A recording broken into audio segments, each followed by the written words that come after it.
Online students थोड़ा मेरी आवाज आ रही?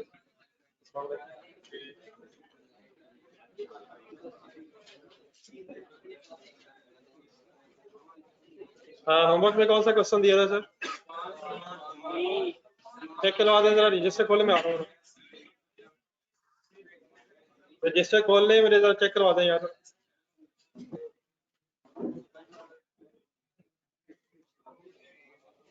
कहाँ कहाँ मसला है?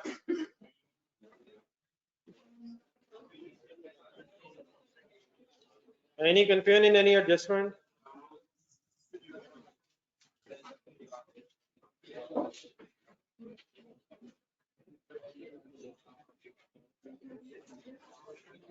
कोई कल से रिलेटेड सवाल हो? फॉर्मेलिटी स्टार्ट हुई नहीं है, हमसे बात नहीं हो रही।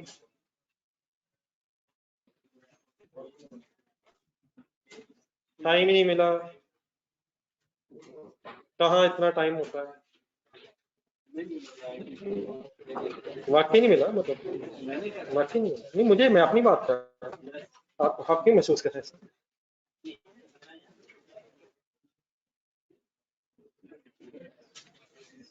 रजिस्टर का एक नया पेज निकालेंगे, कोई कंफ्यूजन सर?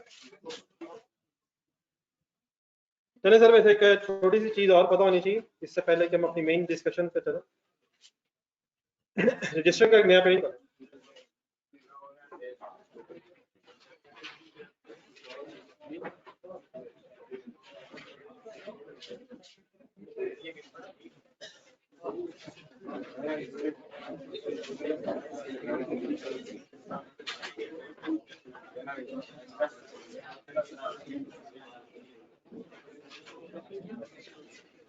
और बेटा, ट्रायल बैलेंस के अंदर क्लोजिंग बैलेंसेस होते हैं, लेकिन अगर एडिशन फॉर्मेशन पढ़ के पता चले कि क्लोजिंग बैलेंसेस में एडजस्टमेंट रिक्वायर्ड है, तो वो ट्रायल बैलेंस के अंदर वाले क्लोजिंग बैलेंसेस अनएडजस्टेड हो जाते हैं, और देयरफॉर अनएडजस्टेड बैलेंसेस को ठीक करने के लिए, सही क्लोजिंग बैलेंस बनाने के लिए एडजस्टमेंट करनी पड़ती है।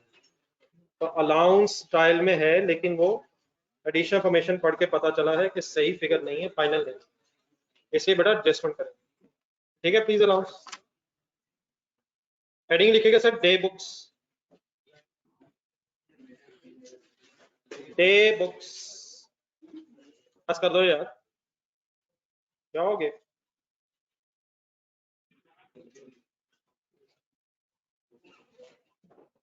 इन डे बुक्स का कॉन्सेप्ट समझने से पहले जरा बेसिक्स जहन में लाएं। अभी तक हमने अकाउंटिंग कैसे पढ़ी? सबसे पहले बेटा जर्नल बनता है। प्लीज डोंट डिस्टर्ब यार।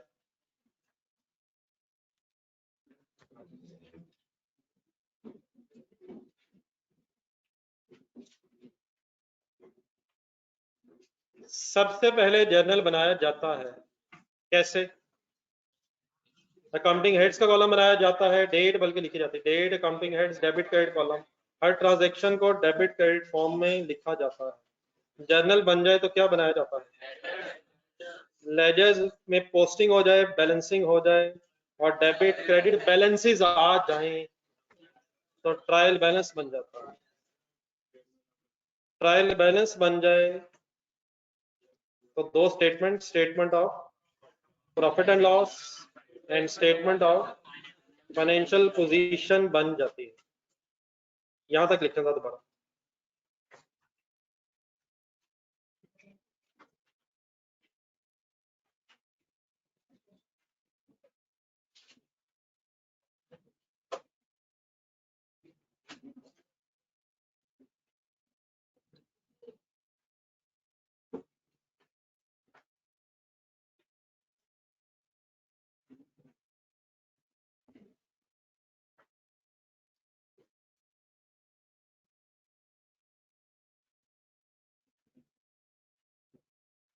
Statement of profit and loss and statement of financial position. Sir ये आप लोगों के अपने डिसीजन है सर, मुझे इसे क्या, मैं इसे कैसे कह सकता हूँ?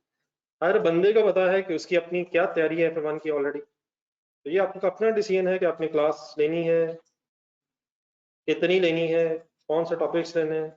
ये इंडिविजुअली आप लोगों का डिसीजन हो सकता है। मुझे नहीं इस चीज़ का आइडिया कि आप लोगों की ऑलरेडी कितनी तैयारी है। तो जो रिपीट कर रहे हैं वो डेफिनेटली आप इंडिविजुअली डिसीजन लें। असल में आपने सिर्फ रूटीन बनानी है और सारा दोबारा रिवाइज करना है। तो अगर रूटीन बना सकते हैं, पहले सही तरह से पढ़ा हुआ है, तो डेफिनेटली ये क्लासेस कंपलसरी दोबारा नहीं होती हैं। तो it is just up to you, आपने कैसे तैयारी दोबारा करनी है। ठीक है, तो ये मैं डेफिनेटली इंडिविजुअली किसी के बारे में स्पेसिफिकली इस तरह बात नहीं कर सकूंगा। आपने सिर्फ क्या करना है ये मुझे पता है। ये मत सोचिएगा कि आपने पेपर दिया हुआ है तो आपकी तैयारी पहले बहुत अच्छी है। वो जितनी भी अच्छी है आपको दोबारा रिवाइज करनी पड़नी है। चीजें भूल जाती हैं, दोबारा सारी रिफ्रेश करनी पड़ेंगी। और उसका ये तरीका बिल्कुल नहीं है कि आखिरी महीने पढ़ लेंगे एक दफा। आपको रूटीन में डेली बेसिस पे चीजें दोबारा उसी तरह से पढ़नी पड़ेंगी जैसे आपने पहले पढ़ी हैं। तो डेली बेसिस पे अपना टाइम देना, इंडिविजुअली दे सकते हैं इंडिविजुअली दें, तो क्लासेस आप लेनी है तो आपको टाइम से। जी सर, यहाँ तक हमने रिवाइज किया होपफुली कि हम पहले क्या प्रोसीजर पढ़ते रहे। ठीक है सर, कोई कंफ्यूजन इसमें? चले आगे। आज बेटा हम जरा जो बात करने लगे हैं, अगर बिजनेसेस का साइज बहुत ज्यादा बड़ा हो जाए, फॉर एग्जांपल कोई कंपनी का स्ट्रक्चर बन जाए, फिर मल्टीनेशनल कंपनीज होती हैं, ब्रांचेज होती हैं, तो अगर बिजनेसेस का साइज बहुत बड़ा हो जाए तो फिर ये जो एक जर्नल है, ये जर्नल अभी तक क्या पता हमें? जर्नल किसे कहते हैं? सॉर्ट ऑफ एक रजिस्टर है। इसमें सेल ट्रांजैक्शंस भी हैं सर जी, परचेज भी हैं, एक्सपेंसेस भी हैं, एसेट्स भी हैं, सब कुछ इसी में है। लेकिन अगर बिजनेस का साइज बहुत ज्यादा हो जाए, बहुत ज्यादा ट्रांजैक्शंस हो जाए, तो then rather than preparing a single journal, इस जर्नल को फिर सब डिवाइड करके बनाया जाता है। और फिर बहुत से अकाउंटेंट्स अलग अलग फंक्शंस परफॉर्म करते हैं।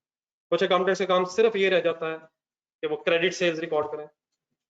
एक आम स्मॉल स्केल कंपनी, जो नॉर्मल स्केल कंपनी है, अगर उसके बारे में बात करूं तो आज से मेरा ख्याल है 20 साल पहले भी 500-600 कस्टमर किसी कंपनी के होना कोई बड़ी बात नहीं है। तो एक small scale medium size company की, तो अगर और बड़ी कंपनीज हो तो सिर्फ क्रेडिट सेल रिकॉर्ड करना ही एक इशू हो जाता है।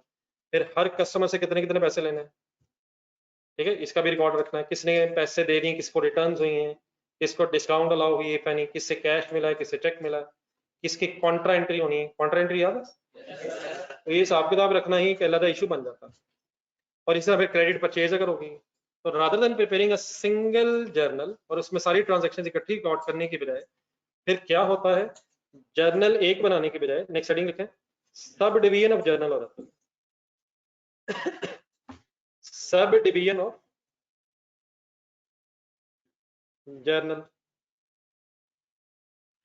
अब जर्नल मीन सिंपली एक रजिस्टर है और उस रजिस्टर में सारी ट्रांजेक्शन है। अगर मैं कहूँ सब डिवीजन ऑफ जर्नल, तो इसका मतलब ये हो जाएगा कि एक से ज्यादा रजिस्टर्स हो गए, और फिर उन्हीं रजिस्टर्स को डे बुक्स भी बोला जाता है। ये मैंने डे बुक्स किसको कहा? सब डिवीजन ऑफ जर्नल से मुराद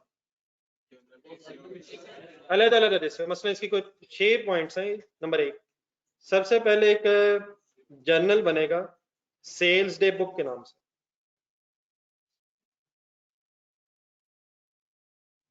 और इसे फिर सेल्स जर्नल भी कहते हैं, सेल्स रजिस्टर। डे इसलिए वर्ड आ रहा बीच में कि इसमें फिर डेली ट्रांजैक्शंस रिकॉर्ड होती हैं, बस simple simple is that, daily transactions. Day book, मकसद इस सेल्स डे बुक का क्या है? To record credit sales.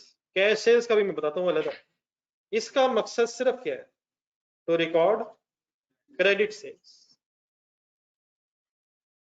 Businesses की major transactions, majority transactions credit पे होती हैं, सेल्स भी और परचेजेस भी। ठीक है, तो सेल्स डे बुक में सिर्फ क्या आना है? Credit cell. और वो भी कैसे आनी है वो फिर मैं आपको बाद में बताता हूँ, फॉर्मेट्स वगैरह बाद में डिस्कस करते हैं। What is the name of first day book? Number 2, then फिर एक purchase day.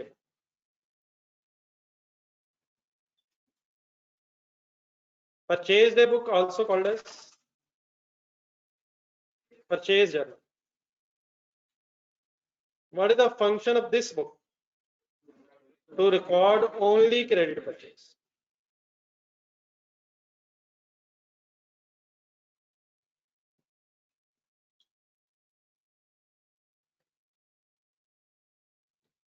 To record credit purchases. Number 3. अब इसी तरह फिर रिटर्न डे बुक्स कौन कौन सी हो सकती हैं? से रिटर्न डे बुक, से return day book, alternate name क्या हो जाएगा? वो मेरे ख्याल वैसे ही बोल लेते हैं, से रिटर्न जर्नल। इसका क्या फंक्शन होगा? To record credit sale return.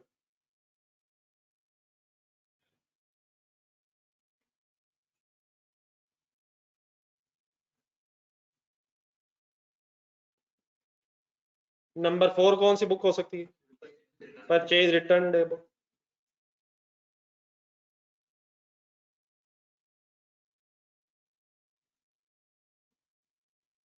To record credit purchase return.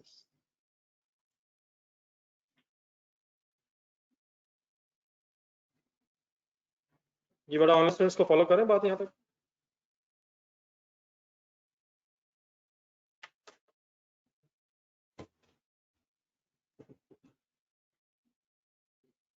यकीनन ये सारी बुक्स बनाना यूजलेस हो जाएगा अगर कोई स्मॉल स्केल बिजनेस है, छोटी सी कोई दुकान है।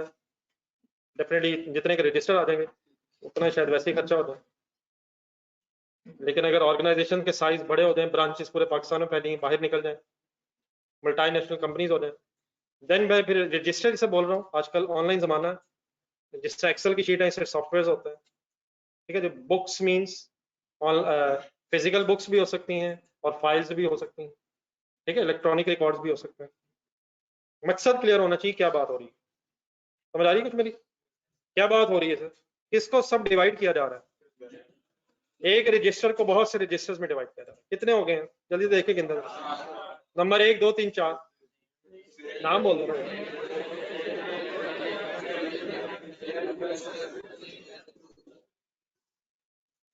Then next important book is cash book.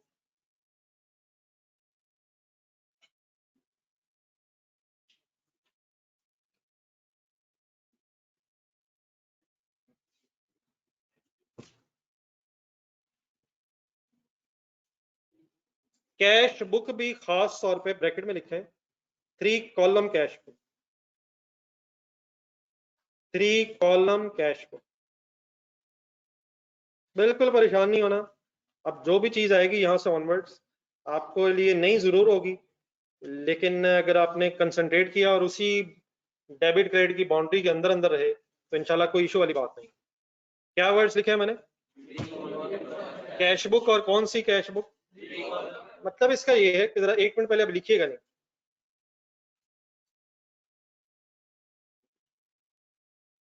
Board में देख के बताइए मैंने क्या बनाया।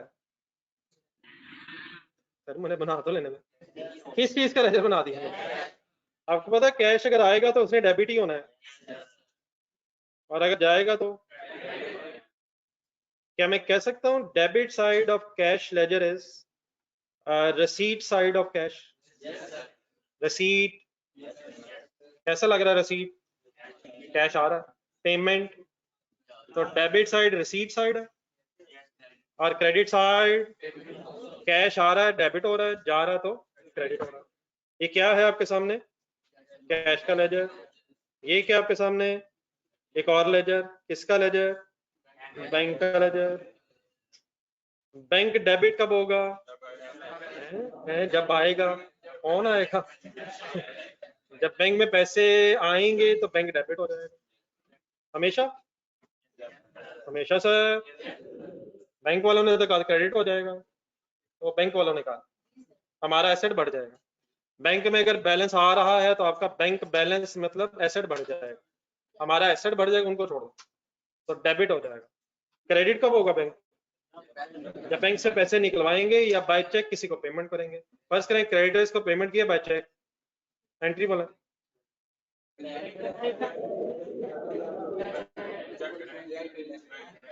Bank debit bank credit. अब ये नहीं हो सकेगा सर, ये नहीं हो सकेगा, हमें हिम्मत करनी है सर। क्रेडिट है डेबिट बैंक क्रेडिट, पेमेंट है क्रेडिट, मैं रेफरेंसेस नहीं लिख रहा, सिर्फ डेबिट क्रेडिट साइड दिखाने की कोशिश कर रहा हूँ। तो यकीनन ये कैश डेबिट के लिए साइड है, ये कैश क्रेडिट के लिए साइड है, ये बैंक डेबिट बैंक क्रेडिट, ऐसे ही है।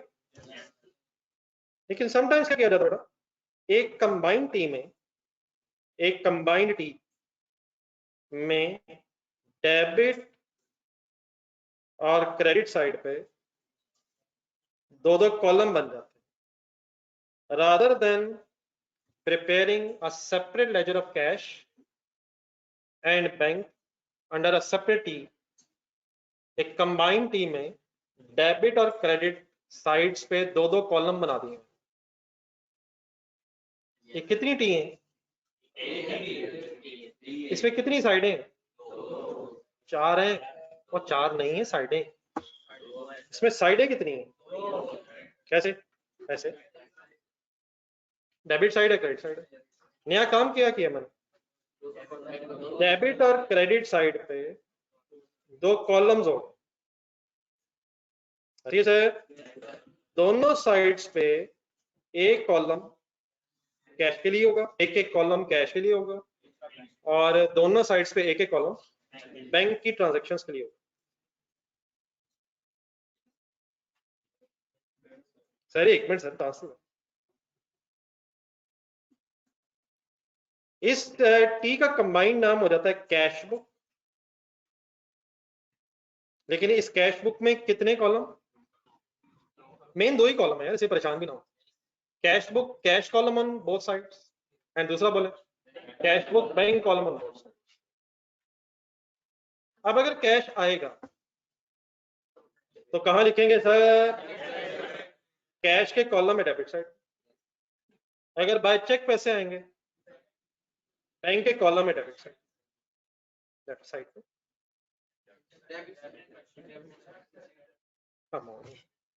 मेरा ख्याल है लेफ्ट राइट ज्यादा मुश्किल है हमारे लिए, या अभी भी लेफ्ट राइट ज्यादा आसान है, यार जान दो, डेबिट साइड है। और अगर कैश जा रहा है तो क्रेडिट साइड पे आएगा, और अगर चेक से पैसे जा रहे हैं, बाय चेक पेमेंट्स हो रही हैं, तो बैंक क्रेडिट। सिंपली कोई ऐसी साइंस नहीं है कैसे जरूर बनाना है, लेकिन बन सकता है। कैसे कि एक ही टी के अंदर कैश और बैंक का लेजर मैंने इकट्ठा किया, ये आखिरी सेंटेंस समझ आता है मेरा, कौन कौन से लेजर मैंने एक टी के अंदर इकट्ठे कर दिए, कोई नया कॉन्सेप्ट मैंने बताया नहीं, कॉन्सेप्ट तो मेरा ख्याल नहीं, डेबिट क्रेडिट खुदा ना खासा नहीं बदल गया, कैश डेबिट होगा, कंबाइंड अगर लेजर बन रहा है, कंबाइंड बन रहा है, तो कैश के कॉलम में डेबिट साइड पे फिगर आएगी। अगर बैंक से पेमेंट हो रही है तो बैंक के कॉलम में क्रेडिट साइड पे आएगी। बाय बैंक पैसे रिसीव हो रहे हैं, बाय चेक पैसे रिसीव हो रहे हैं, तो every concept of debit credit bank से, सिर्फ मैं शायद प्रेजेंटेशन एक नहीं बता, लेकिन मैंने आपको क्या हेडिंग लिखवाई है, अगर आपने देखा, मैंने 3 कॉलम बनाया, 3 कॉलम मैंने लिखा, तो 3 कॉलम का मतलब एक एक कॉलम हो,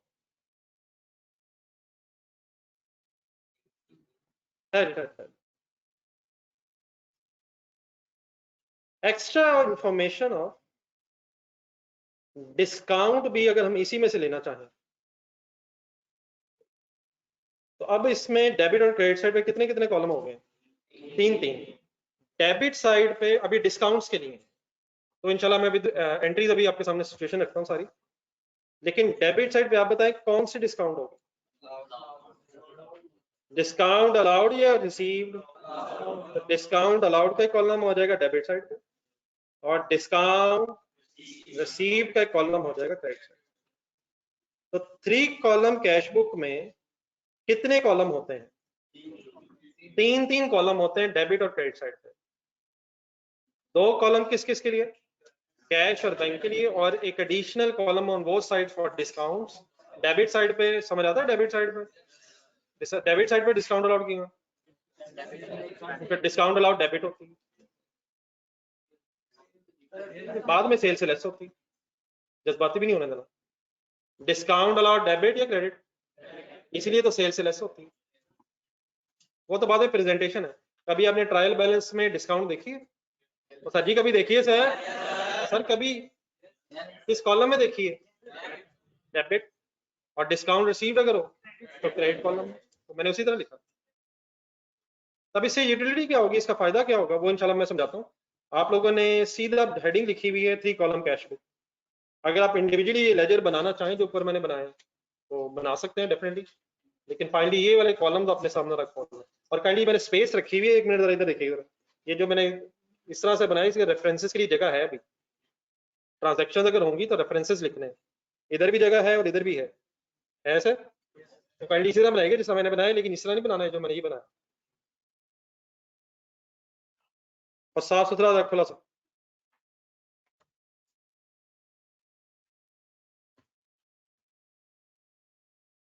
जो ऑनलाइन स्टूडेंट्स कुछ क्लियर है यहाँ तक जो बातें हुई हैं? बाकी डेफिनेटली भी मैं एक एग्जांपल बताता हूँ कि इसमें सारा इशू रिजॉल्व कैसे होना।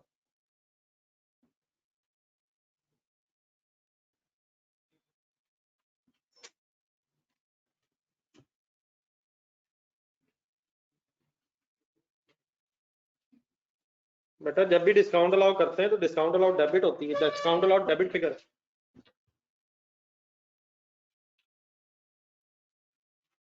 डिस्काउंट अलाउड डेबिट फिगर है और डिस्काउंट रिसीव्ड क्रेडिट फिगर है, इसलिए डिस्काउंट अलाउड डेबिट फिगर होने की वजह से सेल से लेस होती है फाइनली, और डिस्काउंट रिसीव्ड क्रेडिट फिगर होने की वजह से से लेस होती है। अब इसका अगर क्वेश्चन देख लेंगे, ये फर्स्ट क्वेश्चन देखें हर्बर्ट वाला, ये फाइनल अकाउंट्स में जा रहा है, उसमें ढूंढने जरा डिस्काउंट अलाउड कहाँ थी, डिस्काउंट रिसीव कहाँ थी। आप लोगों को नहीं करा, आप बनाना।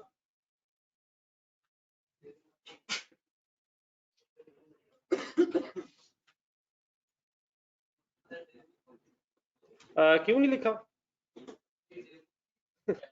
ये बगैर डे के वर्ड है लेकिन है डे की।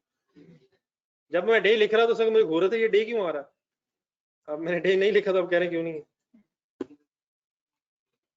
आप लोगों ने नोट करते रहना जहां जहां काउंटिंग में गलती है, लेकिन जब आपने सीए कर लेना है उस वक्त मुझे बताना है कि आप ठीक कैसे करें। ये बड़ा ऑनलाइन स्टूडेंट ढूंढ लेंगे डिस्काउंट अलाउड, डिस्काउंट रिसीव।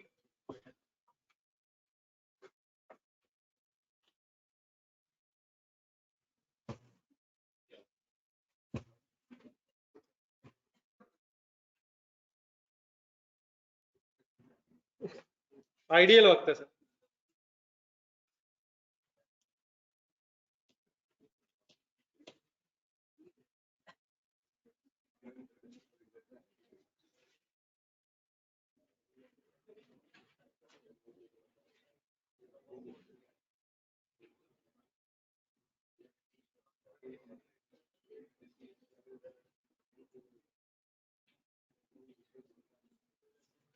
जी सर आए कैश बुक में, इस कैश बुक में फिगर्स पोस्ट करा रहा है। कुछ एंट्रीज आप लोगों से पूछनी है, कंसंट्रेट कीजिएगा सर। क्रेडिट सेल की एंट्री बोले,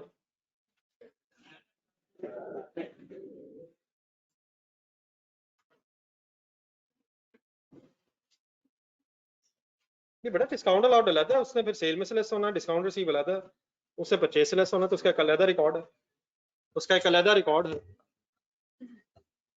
ये सर जी दोबारा सॉरी क्रेडिट सेल की एंट्री बोलिएगा, बताएं कैश बुक में कहाँ लिखूं।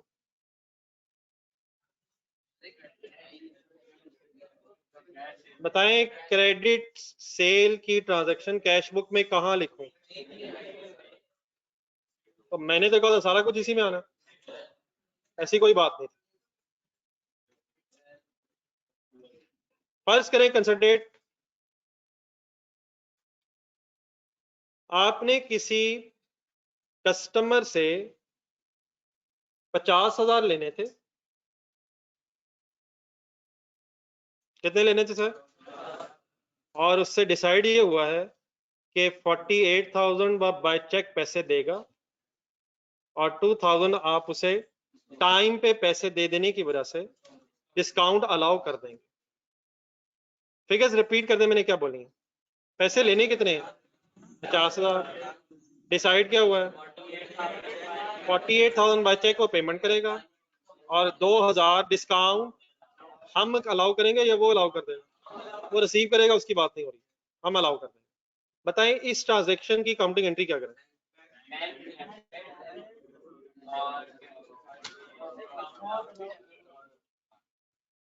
अभी लिखने की जल्दी ना कीजिएगा, मैं बताता हूँ आपने कहाँ लिखना। बैंक डेबिट क्यों, बैंक डेबिट क्यों, बाय चेक पैसे आ रहे हैं 48,000। डिस्काउंट अलाउड डेबिट कितने से, कंपाउंड एंट्री कर रहा हूं सबको पता है। और डेटर क्रेडिट कितने से, 50,000 से कैसे क्रेडिट हो सकता है यार। रिसीवेबल 50,000 से खत्म कैसे हुआ है, 48,000 पैसे लेके और 2,000 डिस्काउंट देके। कोशिश करें जरा 5-6 लाइनें हो जरा इस कैश बुक के नीचे, इस फॉर्मेट के नीचे, उसके नीचे एंट्री लिखा हुआ 5-6 लाइनें इस फॉर्मेट के अंदर, 6 लाइनें गिन के जरा छोड़ दें और एक एंट्री लिख दें नीचे। Bank debit discount allowed debit, ये जो फॉर्मेट बनाया है इसके नीचे, इसके अंदर 6 लाइनें रखना, एंट्री नीचे लिखना। Bank debit discount allowed debit and debtor credit.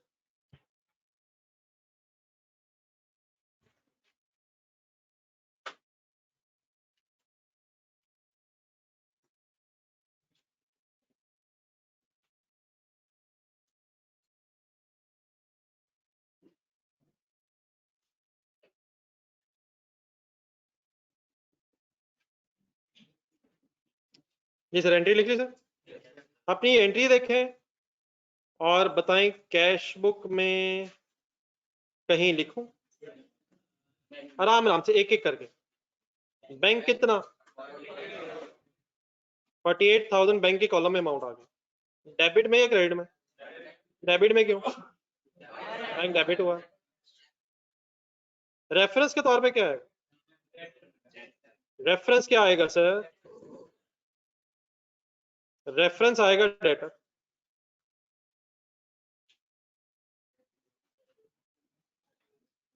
Just minute, just minute.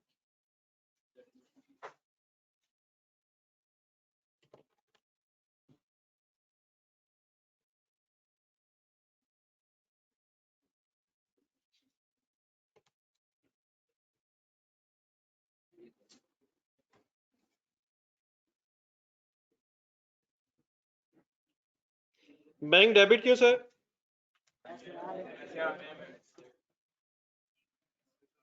Reference data, ठीक है सर।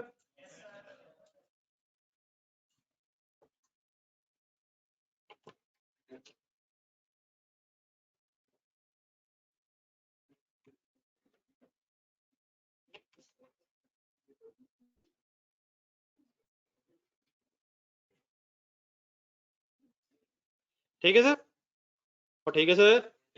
अगर एंट्री दोबारा देखें, डिस्काउंट भी है इसमें।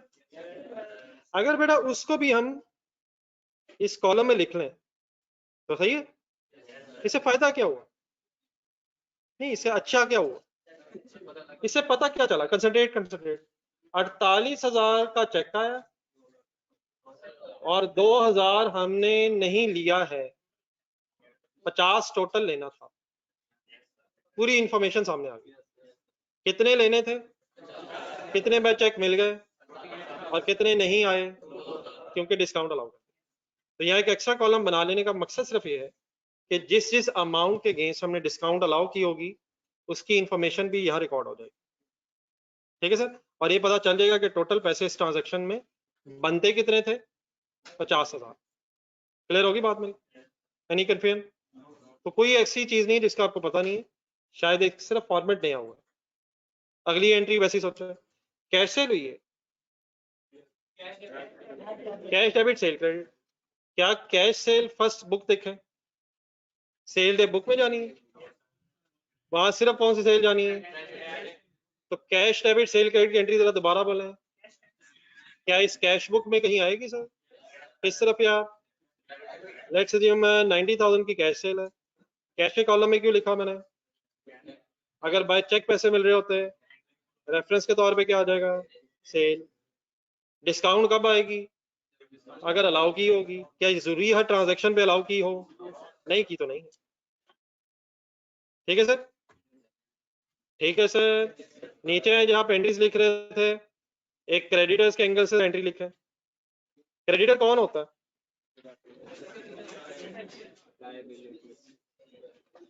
क्रेडिटर को पैसे देने होते हैं या पैसे लेने होते हैं? लेट्स अज्यूम 1 लाख का पेबल था, 1 लाख का पेबल था, 3000 हमें डिस्काउंट रिसीव हुई और 97,000 हमने कैश में पे कर दिया। एंट्री लिखने की कोशिश करा जरा, लिख रहे अपना अपना लिख रहे। 1 लाख का पेबल था, 3000 डिस्काउंट रिसीव हुई और 97,000 कैश पे कर दिया। पे कर दिया, रिसीव कर लिया, कैश कितना क्रेडिट होगा?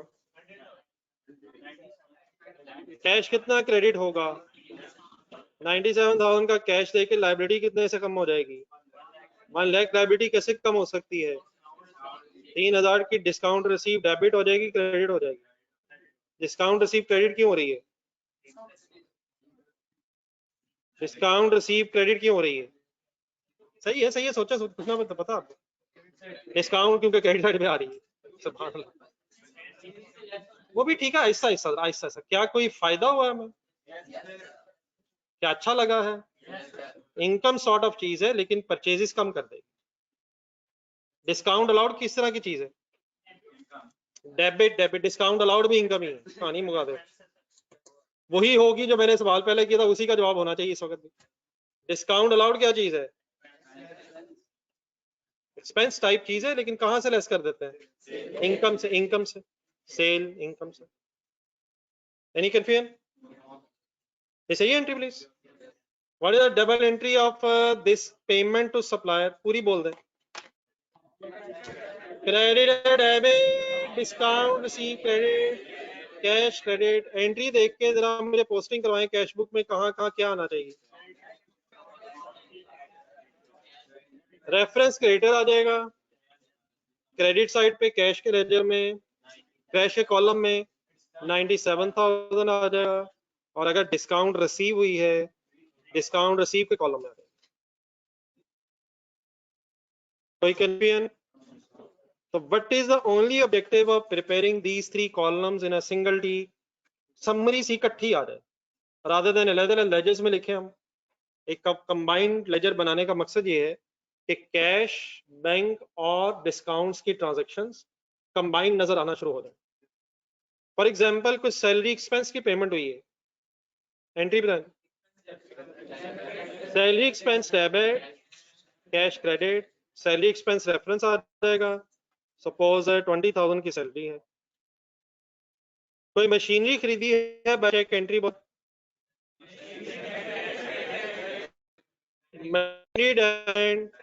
बैंक क्रेडिट, सपोज 50,000 की अमाउंट है। किस कॉलम में लिखेंगे? बैंक के कॉलम में लिखेंगे। डन है सर? And so on. मैं पूरा नहीं बनाना चाह रहा, बाकी डेफिनेटली जब ये ट्रांजैक्शंस पूरी हो जाएंगी तो क्या इन कॉलम्स को बैलेंस करके कुछ सीडी निकल सकता है? सोच के बता दें, सोच के बता दें। कैश के कॉलम को कैसे बैलेंस करेंगे? कैश का डेबिट कॉलम ये है, कैश का क्रेडिट कॉलम वो है।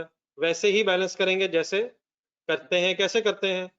हायर साइड पे पहले टोटल लिखेंगे, फिर ऑपोजिट साइड पे सीडी निकाल सकते हैं सर। और बैंक का कॉलम कैसे बैलेंस करेंगे?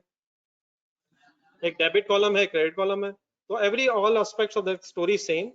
लेकिन हो क्या गया है, 3 कॉलम कैश बुक में, जरा मेरी तरफ देख के बताएं, डेबिट और क्रेडिट साइड पे कौन कौन से कॉलम होते हैं? डेबिट साइड पे कौन कौन सा?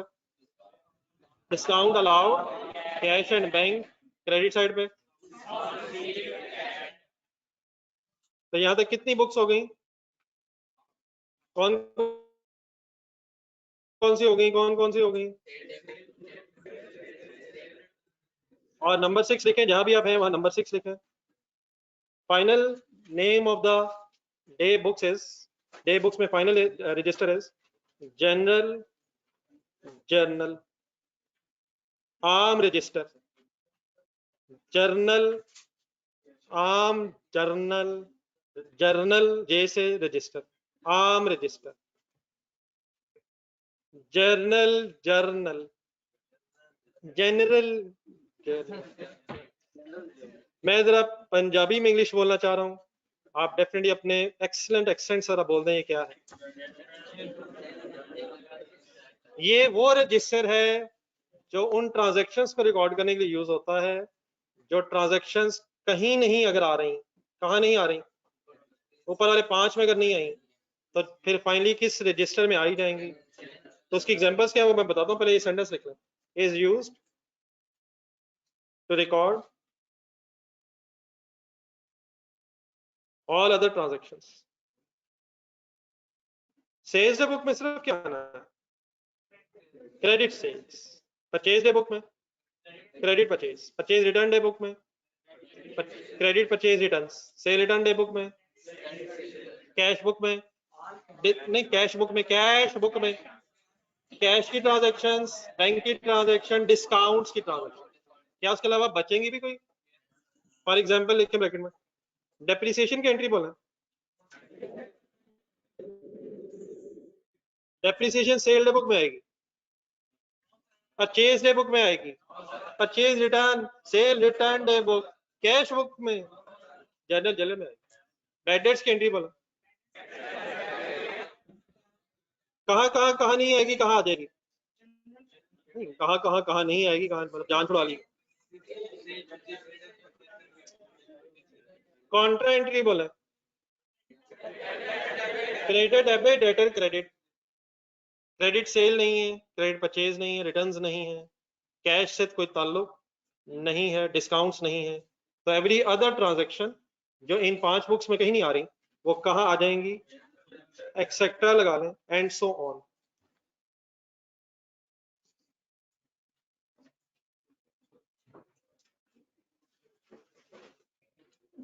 एक नजर जरा देख लें, कोई कंफ्यूजन अगर जहन में आती है बताएं। एक एग्जांपल करते हैं, एक नजर देख लें प्लीज जो अभी बात हुई।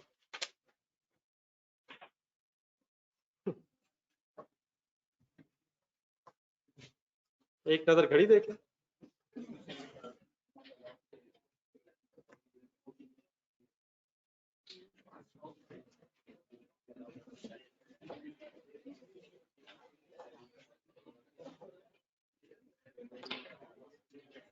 ये बेटा अगर कैश एक्सपेंस है फिर तो नहीं आएगा, वो कैश बुक में आ जाएगा। अगर अक्रूड एक्सपेंस है तो एंट्री बोले, अक्रूड एक्सपेंस की एंट्री बोले। ज्यादती कर रहे हैं कुछ लोग, चॉइस नहीं दे छोड़े मेरे लिए, मजबूर कर रहे हैं हमेशा की तरह। हम भी देख लेंगे, हमें कोई पढ़ के दिखाए, पढ़ा के दिखाए, फिर जीत रहे हैं आप। अक्रूड एक्सपेंसेस की entry, accrued expenses debit, expense debit payable, cash book में आएगी फिगर, क्रेडिट सेल है, क्रेडिट परचेज है, कहाँ आएगी, एक्सपेंस पेड इन कैश की एंट्री बोला, एक्सपेंस पेड इन कैश, वो कैश बुक में आ जाएगा बेटा, एक्सपेंस पेड इन कैश।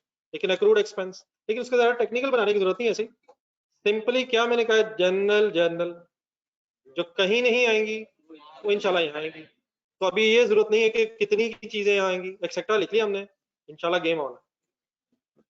एक मैंने एग्जांपल क्रिएट करनी है, जरा काफी डिटेल्ड एग्जांपल सॉर्ट ऑफ है। तो अगर तो आधा का पेज है जिस पेज पे आप है फिर तो ठीक है, वरना नेक्स्ट पेज के स्टार्ट से शुरू करना, आधा या आधे से ज्यादा है, वैसे नजर आ रहा है काफी है। एक एग्जांपल स्टार्ट करें, डिस्टर्ब करेंगे तो मेरा ख्याल आज मैं भी कर ही दूं थोड़ा सा। लेट्स अज्यूम एक बिजनेस का फर्स्ट ईयर है, first year of business.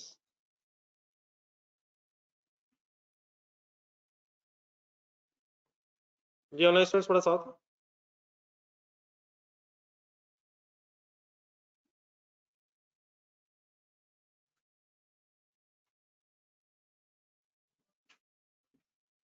Sales day book बनाई जा रही है,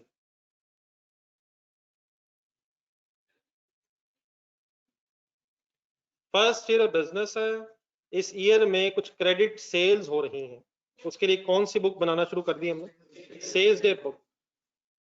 सेल्स डे बुक का एक आसान सा फॉर्मेट पहले देखें बोर्ड पर। देखिए बेटा जर्नल जो बनाते थे ना हम पहले, मेरे ख्याल वही रिवाइज करना, जर्नल हम जर्नल बनाते थे वैसे? क्या लिखते थे उसमें? और अकाउंटिंग एंट्रीज लिख लेते थे, for example debtor debit, cell credit, purchases debit, creditors credit and so on. लेकिन अगर हम बना ही सेल्स डे बुक रहे हैं और इसमें आनी ही क्रेडिट सेल है, तो क्रेडिट सेल की हमेशा एंट्री क्या होनी है? Debtor debit cell credit. तो अभी इसके अंदर कोई एंट्री लिखने की जरूरत नहीं बार बार।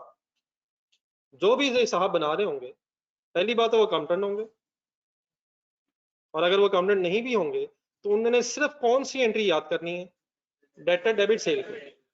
इस बुक को बनाने वाले साहब ने कोई और एंट्री याद नहीं करनी। तो इसमें यहाँ एंट्रीज नहीं लिखते, अकाउंटेंट्स हैं और इट इज अज्यूम्ड कि अकाउंटेंट्स को कम से कम क्रेडिट सेल की एंट्री आती है। इसमें क्या करना है, जिन हजरात को क्रेडिट सेल हो रही है उनके नाम, मीन सबसे पहले कस्टमर नेम, डेफिनेटली उनके एड्रेसेस, उनके कॉन्टैक्ट्स, लेकिन वो सब कुछ हमें अपने इस वक्त पेज पे लिखने की जरूरत नहीं है, लेकिन कस्टमर नेम और उसकी इंफॉर्मेशन। देन फिर जब भी आप कोई चीज बेचते हैं तो इनवाइस बनाने का कॉन्सेप्ट होता है। एक पेज सा बनाया जाता है कि क्या बेचा है, कितनी क्वांटिटी थी, कितने की है। एक सफा मिलता है आपको? आपको मिलता है या आप बनाते हैं? कौन बना रहा होता है? जो बेच रहा होता है। उसमें लिखा होता है, उसके पार्टिकल्स वगैरह लिखे होते हैं, तो उसको क्या बोलते हैं उस सफे को? इनवाइस। उसका नंबर लिखा जाता है, बहुत कुछ और लिखा जा सकता है, लेकिन थर्ड मेन थिंग अमाउंट लिखी जाती है। मसलन लेट मी कंप्लीट, जिस पीरियड की हम बात करें, लेट्स अज्यूम किसी टाइम पीरियड की जो भी है, एक दिन है, एक हफ्ता है, जो भी है, 4 कस्टमर्स को सेल हुई, ABCD क्या लिख रहा हूं? Invoice number 1। फिर अगर आपने कभी गौर किया हो तो उन पेजेस पे नंबरिंग हुई होती है, ऊपर उनके नंबर होते हैं, नंबर 1 2 3 4 5। हमें डेफिनेटली पता नहीं कौन सा नंबर मिलता, तो नंबरिंग हुई है। ये क्या लिख रहा हूँ 1 2 3 4, इनवाइस नंबर। और लेट्स अज्यूम ए को जो सेल की थी उसकी अमाउंट 10,000 है, 15,000 है, 5,000 है, और लेट्स अज्यूम 25,000। कहां से देख के ये इंफॉर्मेशन इस रजिस्टर में लिखी जा रही होगी? इनवाइसेस सामने रखी जाती हैं, जो आपको पेज मिलता है ना उसकी एक कॉपी सेलर के पास भी होती है, बल्कि अक्सर शायद अगर कभी इत्तेफाक हुआ उसमें कार्बन पेपर पड़ा होता है, वो एक आपको देता है, दूसरा रिकॉर्ड उसके पास होता है। तो जो साहब भी ये क्रेडिट सेल्स डे बुक में रिकॉर्ड कर रहे होंगे, वो उसकी जो इनवाइसेस की कॉपी है उसको सामने रख के 3 मेन चीजें क्या क्या लिख रहा होगा? कस्टमर नेम, इनवाइस नंबर और अमाउंट। यहां तक आप भी लिख लें, आगे क्या होता है फिर मैं बताता हूं। ये बिल्कुल एक आसान सी चीज है, इसमें कोई इश्यू वाली बात नहीं है, लेकिन इस तरह की चीजें आगे जाके जब आप बड़े हो जाएंगे हमें जरूरत पड़नी है, तो इसलिए बेहतर है इनका आइडिया भी हो जाए।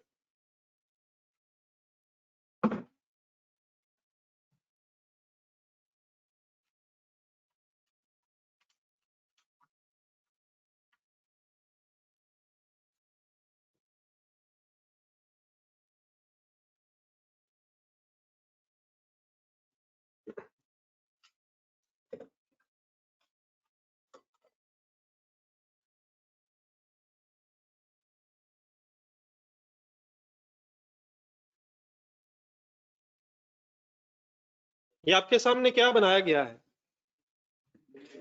सेल डे बुक में क्या क्या लिखा जाता है? किस चीज की अमाउंट है ये? सेल की अमाउंट है, क्रेडिट सेल की अमाउंट है। क्या ये अंडरस्टूड बात है कि ये सारी क्रेडिट सेल्स होंगी? वो क्यों? क्योंकि सेल्स डे बुक बनाते ही क्यों हैं? कैलकुलेटर उठाएं, इन अमाउंट्स का सम कर दें। 55,000 टोटल क्रेडिट सेल है। Done sir? नेक्स्ट हेडिंग लिखें इसके फौरन बाद, cell return day book.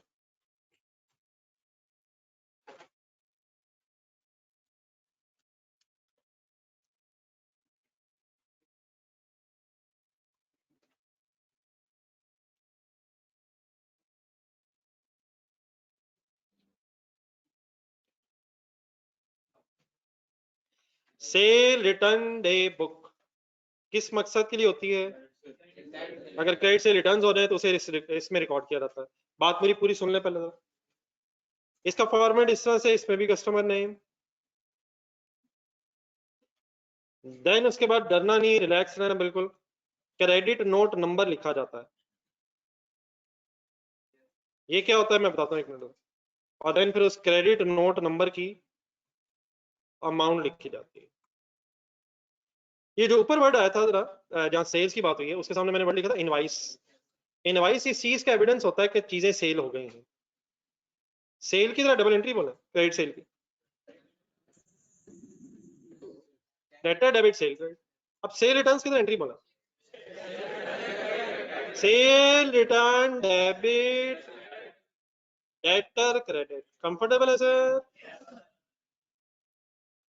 Cell return debit और डेटर क्रेडिट वाली एंट्री को गौर से बोर्ड पे देखें। इस एंट्री में हमने अपने कस्टमर को क्रेडिट किया है, डेबिट किया है या क्रेडिट किया है या। तो जब भी कभी कस्टमर सेल रिटर्न करे तो हम अपनी बुक्स में से रिसीवेबल का बैलेंस कम कर देंगे, और उस कम करेंगे बढ़ा देंगे, और उसको भी अगर बताना है कि कितने से हमने आपको कम कर दिया है अपनी किताब में, अपनी बुक्स में कितने रुपए से कम कर दिया है, तो एक सफा बना के कस्टमर को भेजा जाता है। क्या कहा? Let me repeat. हमने सेल रिटर्न की एंट्री में क्या किया? कस्टमर के बैलेंस को कम कर दिया, क्रेडिट कर दिया। तब अगर हम इन्फॉर्म करना चाहते हैं, असल में प्रॉब्लम देखिए समझे क्या है। ये बेटा इस तरह नहीं होता कि किसी एक कस्टमर को बस एक ही सेल हुई और बस वो पैसे देगा, कहानी खत्म। सेल्स होती रहेंगी डिफरेंट डेट्स पे, पैसे भी आ रहे होंगे, रिटर्न्स भी हो रही होंगी, कभी कैश से पैसे, कभी चेक से पैसे। तो हमारी बुक्स में जितना रिसीवेबल होना चाहिए, क्या उतना ही उसकी बुक्स में पेएबल भी होना चाहिए? और अगर खुदा ना खासा ये ना हो तो फिर वो अनफॉर्चुनेटली वही होगा जो नहीं होना चाहिए। अगर हम कह रहे हैं कि हमने 50 लाख रिसीवेबल है हमारा, हमने 50 लाख लेना है, तो क्या किसी शख्स को ये कहना चाहिए कि मैंने भी 50 लाख लेना है? और नहीं कहना चाहिए। अगर हम भी कह रहे हैं लेना, वो भी कह रहे हैं लेना, फिर तो ये मसला कहीं और ही हल होगा। अगर हम कह रहे हैं 50 लाख रिसीवेबल है तो किसी एक शख्स को कम से कम क्या कहना चाहिए? 50 लाख ही पेएबल है। तो इसलिए जितनी एंट्रीज हम कर रहे होंगे, हम साथ साथ बताते भी हैं कि आप भी इसके कॉरेस्पॉन्डिंगली अपनी एंट्रीज कंप्लीट रखें। और अगर कंप्लीट ना भी रखें तो हमारे पास रिकॉर्ड होना चाहिए कि इस इनवाइस की वजह से हमने डेबिट किया हुआ, इस रिटर्न की वजह से हमने क्रेडिट किया, एंड सो ऑन। ठीक है, हमारे पास रिकॉर्ड हो, ताकि खुदा ना खास्ता अगर कभी कोई डिस्प्यूट हो जाए तो हम अपना सारा रिकॉर्ड के सामने रख दें। भाईजान आप खुद लेजर बना लें, वरना हमें बता दें, हम कोई अकाउंटेंट आपको दे दें। तो इसलिए हर ट्रांजैक्शन का कोई ना कोई एविडेंस रखा जाता है। तो इनवाइस किस चीज का एविडेंस है? सेल हुई। फिर अब अगर सेल रिटर्न हो तो हम एक पेज बनाएंगे, उस पेज का नाम क्रेडिट नोट क्यों रखेंगे? नोट सिंपली मीन्स एक सफा है, नोट मीन्स एक सफा है, इसका सफे का नाम क्रेडिट नोट क्यों है? क्योंकि जब भी सेल रिटर्न होगी हम अपने कस्टमर को क्रेडिट कर रहे हैं। तो इस सफे का नाम ही क्या पड़ गया है? Credit note. ये क्रेडिट नोट किस चीज का एविडेंस होगा? कि कितनी क्वांटिटी रिटर्न हुई है और उसकी कितनी प्राइस थी। तो इस पे कस्टमर नेम होगा, वही जो चीजें मैंने यहाँ लिखी है, कस्टमर नेम होगा, इसका फिर इसकी भी उसी तरह नंबरिंग होगी जिस समय इनवाइसेस की नंबरिंग है 1 2 3 4 5 6 7 8। ये भी अलग से एक बुक बनती है, उसकी भी प्री नंबरिंग होती है, फिर इस पे अमाउंट मेंशन होगी। तो why this page is called as credit note? Because it is an evidence of sale return. It is an evidence of sale return. ये थोड़ा सा नीचे जगह बल्कि कहीं अलग अगर बना सकें, थोड़ा इसके अंदर मिक्स ना करें एग्जांपल को, या ऐसा है कि देखिएगा अगर मेरा ख्याल थोड़ी सा स्पेस बच जाएगी है, ये जो मैं बना रहा हूँ कॉलम, ये तो 3 है, राइट साइड पे शायद थोड़ी सी जगह बन जाए, इसी पेज के इसी तरह बन जाएगी थोड़ी सी, उधर ही लिख लें, एंट्री लिख लें, इसमें मिक्स नहीं करना, करनी जरा साथ रखना। जहाँ कस्टमर नेम, क्रेडिट नोट और अमाउंट को बनाएंगे, पहले मैं बना लूंगा फिर आप आराम से लिख लीजिएगा। It is an evidence of, which is an evidence of, which is an evidence of, credit note is an evidence of sale return. Why credit note is a word? Because what is the double entry of the cell return? क्या cell return की double entry हमेशा यही होगी? क्या cell return की double entry हमेशा यही होगी? क्या होगी? डेटर उसमें क्रेडिट हो रहा होगा।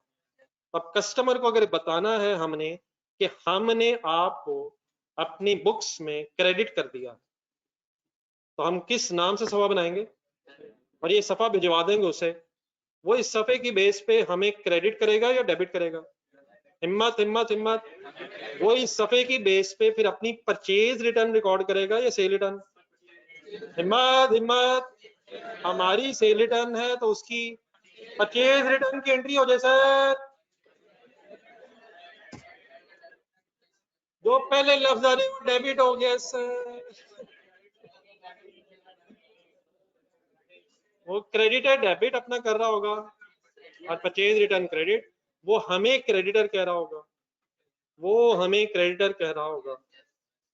और हमें डेबिट क्यों कर रहा होगा? वो लायबिलिटी कम कर रहा होगा, हमने अपना एसेट कम किया।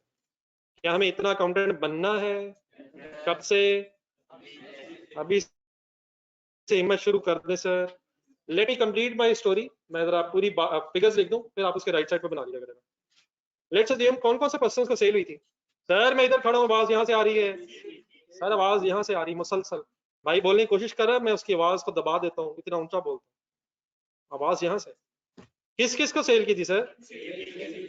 क्या जरूरी है सबसे रिटर्न हो? लेट्स अज्यूम सिर्फ ए और डी से रिटर्न्स हुई हैं against the credit note of 1 and 2 और सारी रिटर्न्स नहीं हुई।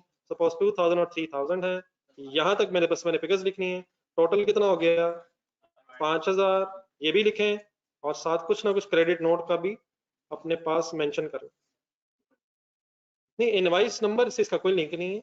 इनवाइस नंबर जो भी हो, क्रेडिट नोट की अपनी नंबरिंग है। डी को 4 नंबर इनवाइस के अगेंस्ट चीजें बेची थी और डी से 2 नंबर क्रेडिट नोट के अगेंस्ट चीजें वापस आई हैं। तो क्या क्रेडिट नोट का नंबर वही होगा जो इनवाइस नंबर है? ये कोई जरूरी नहीं है। जिन हजरात ने रिटर्न की नहीं उनके अगेंस्ट डेफिनेटली कोई क्रेडिट नोट नहीं बनेगा।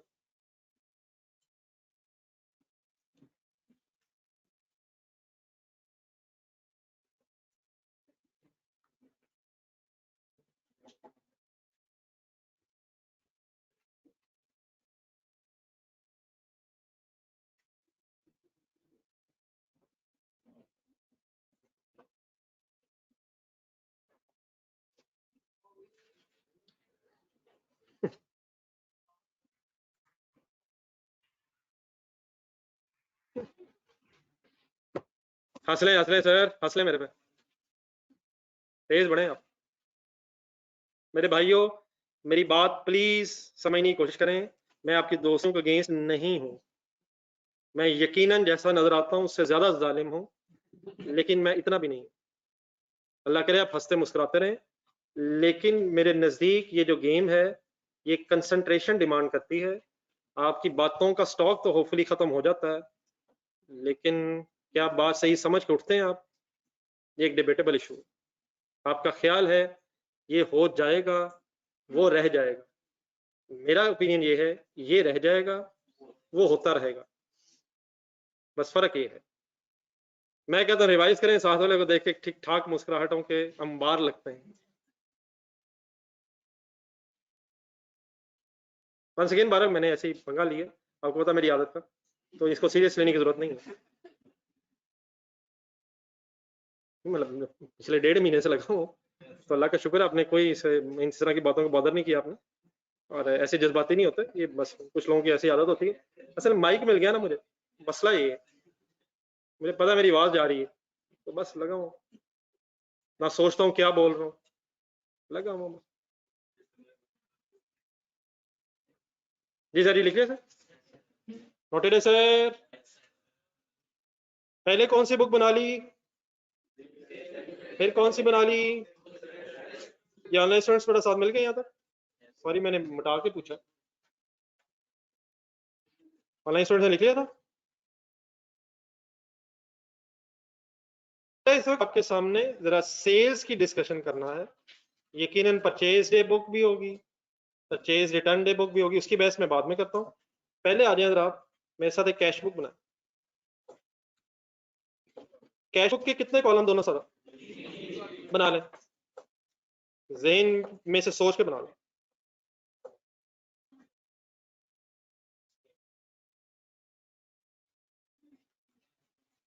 Discount allowed, cash and bank, discount received, cash and bank.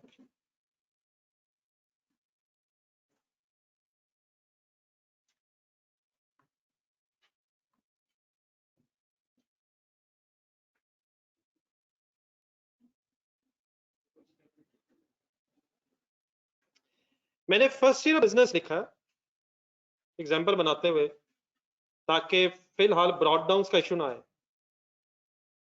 होते नहीं ब्रॉड डाउन या होंगे नहीं, फर्स्ट ईयर इसलिए नहीं होगा।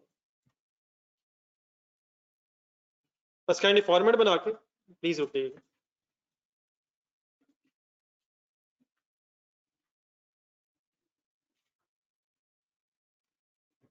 जी सर, ये एग्जाम्पल जो बना रहा हूं मैं, ये लिंक्ड है आपस में। 4 कस्टमर्स हैं, कौन कौन से? A B C D. Returns कहाँ से हुई हैं? ए और डी से। अब प्लीज बात मेरे पूरी करने दीजिएगा जरा, इसमें एक नई चीज आ रही है, नए तरीके से आ रही है, बहुत ध्यान रखना आपने। लेट्स अज्यूम कस्टमर ए से 3000 कैश मिला है, एंट्री बोलेंगे cash debit debtor A, sort of ये कर रहा हूँ। ए लिखने का मतलब कस्टमर ए। कस्टमर बी ने हमें 6000 का चेक दिए, एंट्री वाला। और लेट्स अज्यूम अभी डिस्काउंट का इशू नहीं। डन है सर? डन है सर। लेट्स अज्यूम एक कस्टमर ई है। ई कस्टमर क्या लिखा मैंने? ई। वो कहां से आ गया? उसने सपोज 4000 कैश दे दिए। ये कैसे हो सकता है? कैश सेल होगी, क्रेडिट सेल की सारी बहस हो रही। क्या एडवांस फ्रॉम कस्टमर का भी कोई कॉन्सेप्ट हो सकता है सर? नॉर्मल सिचुएशन क्या होती है, पहले चीजें बेचते हैं आप, और अगर क्रेडिट में बेचें तो कुछ अरसे बाद कैश आता है। लेकिन क्या वाइस वर्सा भी हो सकता है? कैश एडवांस में लिया हो किसी से। अनअर्न्ड इनकम एक वर्ड आया था कुछ दिन पहले, जरा ढूंढे रजिस्टर में जरा कहीं। क्या चीज होती है अनअर्न्ड इनकम? लाइबिलिटी नहीं, वो तो बात की बात है। ये होती क्या चीज है? कैश इज रिसीव्ड, मैं नहीं ढूंढूंगा, मुझे याद है। याद मुझे नहीं है, लेकिन मैं ढूंढूंगा नहीं।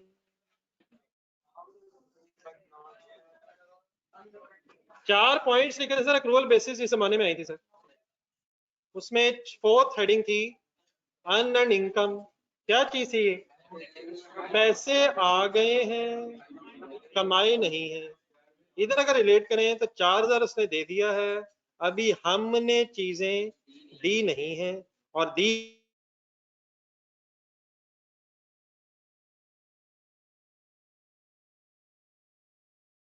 नहीं है, देयरफॉर वो सेल्स डे बुक में नहीं आ रही। तो ई से क्या हुआ? एडवांस। ठहरे जस्ट अ मिनट। देखिए, क्या ए बी और ई जो मैं अज्यूम कर रहा हूं, ये सारे कस्टमर्स हैं। तो कुछ कस्टमर्स वो होते हैं जिन्हें चीजें पहले दी जाती हैं और पैसे बाद में लिए जाते हैं। लेकिन समटाइम्स अगर किसी कस्टमर पे आपको जरा भरोसा ना हो, आपको लग रहा हो मेरे जैसा निकलेगा, तो आप डिमांड कर सकते हैं कि पहले पैसे दो और फिर चीजों की बाद में बात करना। तो ऐसी सिचुएशन में क्या सिचुएशन हो जाएगी? Advance from customer. ये वर्ड सुन के कभी लायबिलिटी को जहन में आएगी या एसेट जहन में आएगा? Advance from customer. क्या ये पैसे बोझ हैं सर? कब तक ये बोझ महसूस होता रहेगा? जब तक हम चीजें नहीं देंगे। तो what is the normal situation ना क्रेडिट सेल? पहले चीजें जाती हैं, पैसे बाद में आते हैं। Exception of the stories, cash पहले भी आ सकता है और चीजें बाद में भी जा सकती हैं। That situation is called as advance from customer, which definitely means unearned income. Unearned income. Last 1 minute है, सॉरी, आपको बार बार पेशेंस का मुजाहरा करना पड़ रहा है। मैं इस वक्त किसी पेमेंट्स की बहस नहीं कर रहा, किसी परचेज की नहीं, इन्हीं फिगर्स की बेस पे बाद में फिर आपसे सीडी निकलवा लूंगा। आने तरफ यहाँ तक अपने नोट करना। ये ऊपर सेल रिटर्न डे बुक तो बना ली आप लोग, बना ली थी ना? चले बनाई जी कैश बुक, मैं जितनी है इतनी बना। चलिए यार शुरू करिए। डेबिट साइड की तू लाने लगा, क्रेडिट साइड पे मैं देखता हूँ।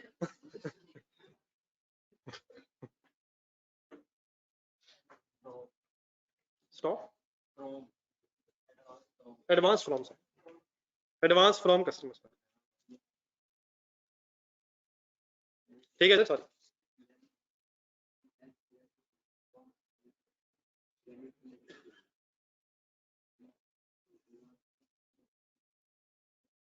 बचपन में तरीका ढूंढा,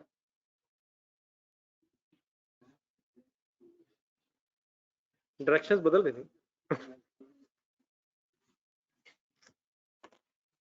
मुश्किल काम है सर।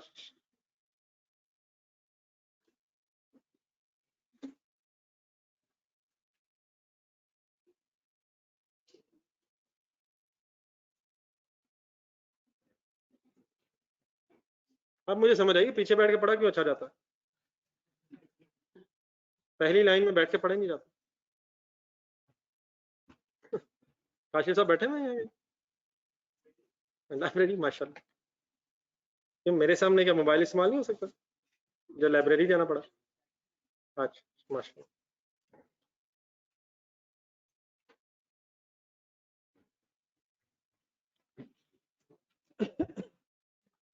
जी सर, नोटेड है सर, देखिए सर। इसका सर ये टोटल करवाएं बोर्ड पे देख के पहले। डिस्काउंट्स नहीं है, फॉरगेट अबाउट दैट। कैश का सम क्या बनेगा? क्रेडिट साइड पे कुछ भी नहीं है, तो क्या यही सीडी होगा? सर जी यही सीडी होगा सर, ठीक है। क्या कैश आके जाता कहीं नहीं? क्या कैश आके जाता कहीं नहीं भाईजान? जाता है, जा सकता है, मैं अभी अज्यूम नहीं कर रहा, ताकि हमारी बहस जरा सिर्फ सेल से रिलेटेड है, सेल रिसीट्स, ये बहस जरा फाइनल हो जाए। बैंक कैसे बैलेंस करें?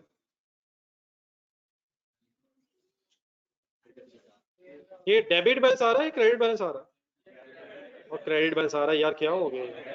बस कर दो यार। क्या मैं भी ये बहस अब बस कर दूं सर? डेबिट बैलेंस ही है ना?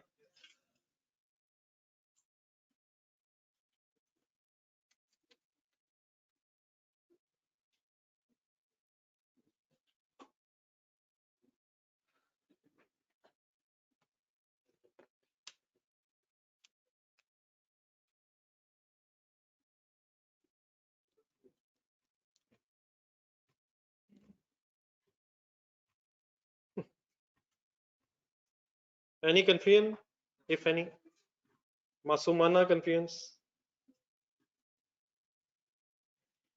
देन सर जी, अब ये जो मैं आपके सामने एक छोटी सी एग्जांपल क्रिएट कर रहा हूँ, डेफिनेटली फिर सिर्फ आपको समझाने के लिए चंद एक फिगर्स लिख रहा हूँ। कॉन्सेप्ट सारा ये है कि ड्यूरिंग द पीरियड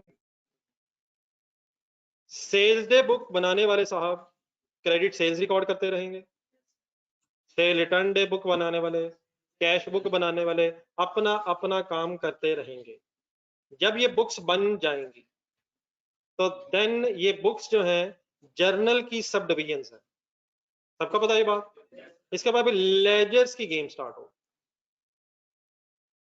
क्या जर्नल के बाद लेजर्स बनते हैं सर? बनते हैं सर। लेजर किस किस का बनता है यार? हर एक का, हर ए का, हर बी का, हर अकाउंटिंग हेड का, हर अकाउंटिंग हेड का एक लेजर।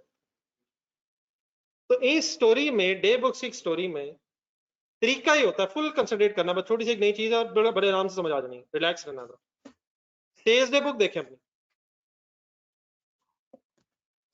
प्रोसीजर ये होता है कि sales day book, return day books, cash books से पहले ट्रांजैक्शंस टोटल्स की बेस पे ट्रांसफर की जाती हैं।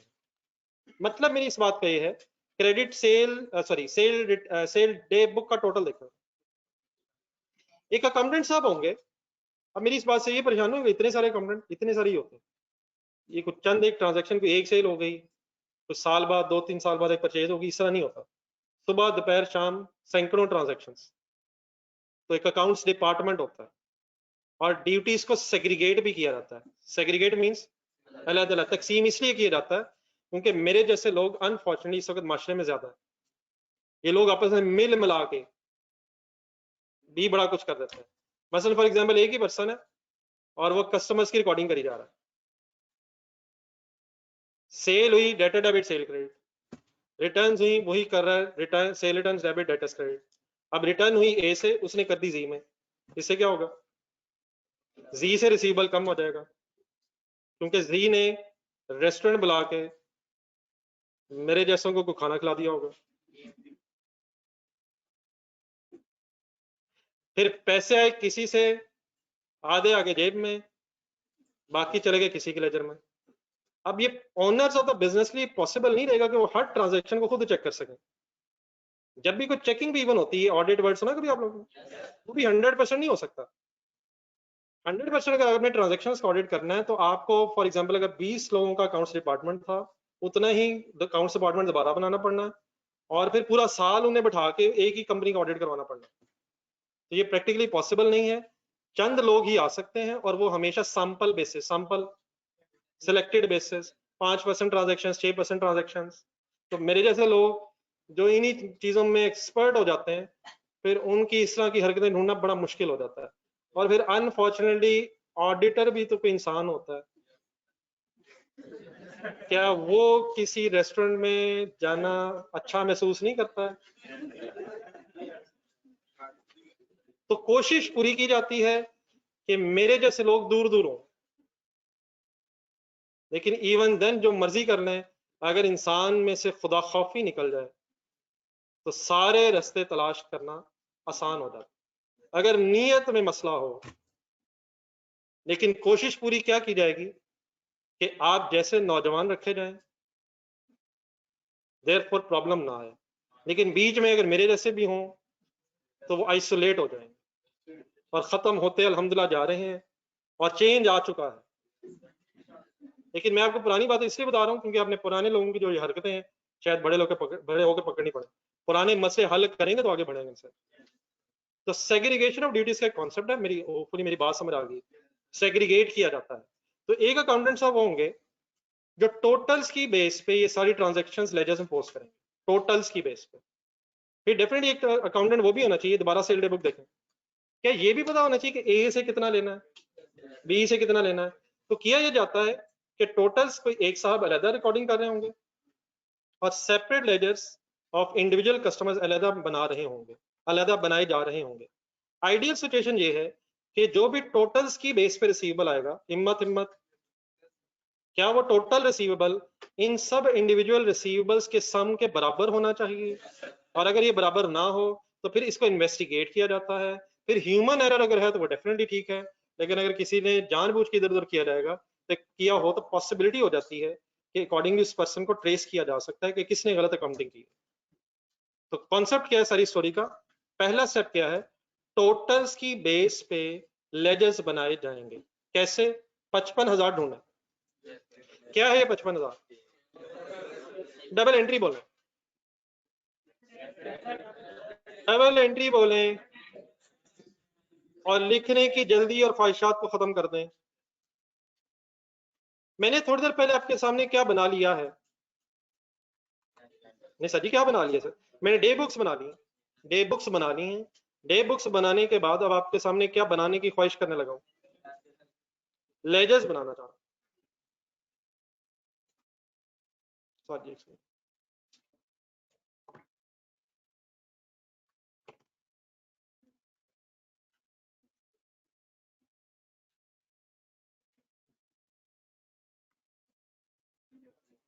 अल्हम्दुलिल्लाह बेटा, जैसे आपने कहा ठीक है। असल में देखिए, इरादा आप नौजवानों का, मेरा तो ना भी हो, जिनकी नीयत साफ होती है रब का करम उनके साथ होता है। तो आप क्योंकि पढ़ने आए हैं तो इंशाल्लाह में रब ने तौफीक देनी है कि मैं आपके उस इरादे को पूरा करने के कुछ काबिल हो जाऊं। बिस्मिल्लाह। सब कुछ लिखा जा रहा है, वो नहीं लिखा जा रहा।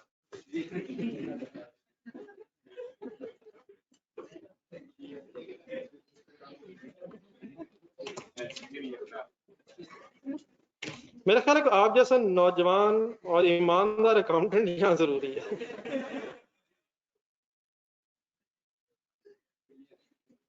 या अल्लाह मौला मदद कर, बच्चों के सामने का पर्दा ही रह जाए। बेटा pressed is not the solution sir. जब भी कभी जिंदगी में प्रॉब्लम आए सर, और अगर आप सीरियस हो तो उसको और संजीदगी से सॉल्व करना शुरू करना चाहिए। जैसा मोबाइल होता है, आप यूज कर रहे हैं, बैटरी अचानक महसूस खत्म हो, आपको जिंदगी दुनिया में सब कुछ भूल जाता है। अब चार्जर चाहिए, खाना ना आए, पीना ना आए, लाइट आ रही नहीं आ रही, बस उतनी का आ जाए कि चार्ज हो जाए। तो किसी के पास वो पता नहीं, मैंने सुना वो एक बैंक भी होता है, पता नहीं वो हो जाए, बस कुछ हो जाए। तो वो कमिटमेंट चाहिए, तो मौला बस बच्चों को वो कमिटमेंट चाहिए। जी सर, क्या बनाने के बाद क्या बनाने लग गया? डे बुक्स बनाने के बाद लेजर्स बनाने लग गया, अल्हम्दुलिल्लाह। जी ठीक है, अल्हम्दुलिल्लाह आपकी दुआ बोलो। दोबारा काइंडली जरा 55,000 टोटल के बेस पे डबल एंट्री बताइएगा। मैं टोटल की बेस पे एंट्री कर रहा हूं या इंडिविजुअल ट्रांजैक्शंस की बेस पे कर रहा हूं? क्या इंडिविजुअल ट्रांजैक्शंस की रिकॉर्डिंग नहीं करनी? करनी है, इंशाल्लाह भी करते हैं। लेकिन इस टोटल में क्या कोई एक कस्टमर है या सारे कस्टमर है? सारे कस्टमर्स का एक कंबाइंड लेजर बनता है। देयरफॉर क्योंकि ये सारे कस्टमर्स इकट्ठे होने लगे हैं, इससे परेशान हुए बगैर इसका एक पहली दफा नाम सुने। इसको बोलते हैं, सारे लेजर्स को इकट्ठा करके, सारे कस्टमर्स को इकट्ठा करके जो लेजर कस्टमर्स का बनता है, उसे पुकारा जाता है debtors control account. Control account simply मतलब ये है कि इन सब का जो रिसीवेबल है उसके बैलेंस हमने इकट्ठा करना है। इन अदर वर्ड्स, क्या वर्ड यूज किया सर मैंने? Debtors control account. कंसंट्रेट यार, एक मिनट। डेटर्स कंट्रोल अकाउंट से कोई परेशानी की जरूरत नहीं है, simply it means total debtors account. Total debtors account से भी कोई परेशानी वाली बात नहीं होनी चाहिए। Total debtor account means total customer account. Total customer account से भी कोई परेशानी नहीं होनी चाहिए, मतलब सारे कस्टमर जिनको सेल की उनकी बात हो रही है। मेरे ख्याल इससे ज्यादा आगे रहने देते। तो एक कौन सा नाम से मैंने एक लेजर बनाया? Debtors control account, commonly use word है, लेकिन it means total debtor account की बात हो रही है। और डेफिनेटली क्रेडिट सेल है। दूसरा लेजर कौन सा बनेगा? सेल्स के नाम से बने। दोबारा डबल एंट्री कर ली 55,000 की। अब मैं बार बार 55,000 बोल रहा हूँ, which means I am talking about total amount. उसकी पोस्टिंग करवाएं।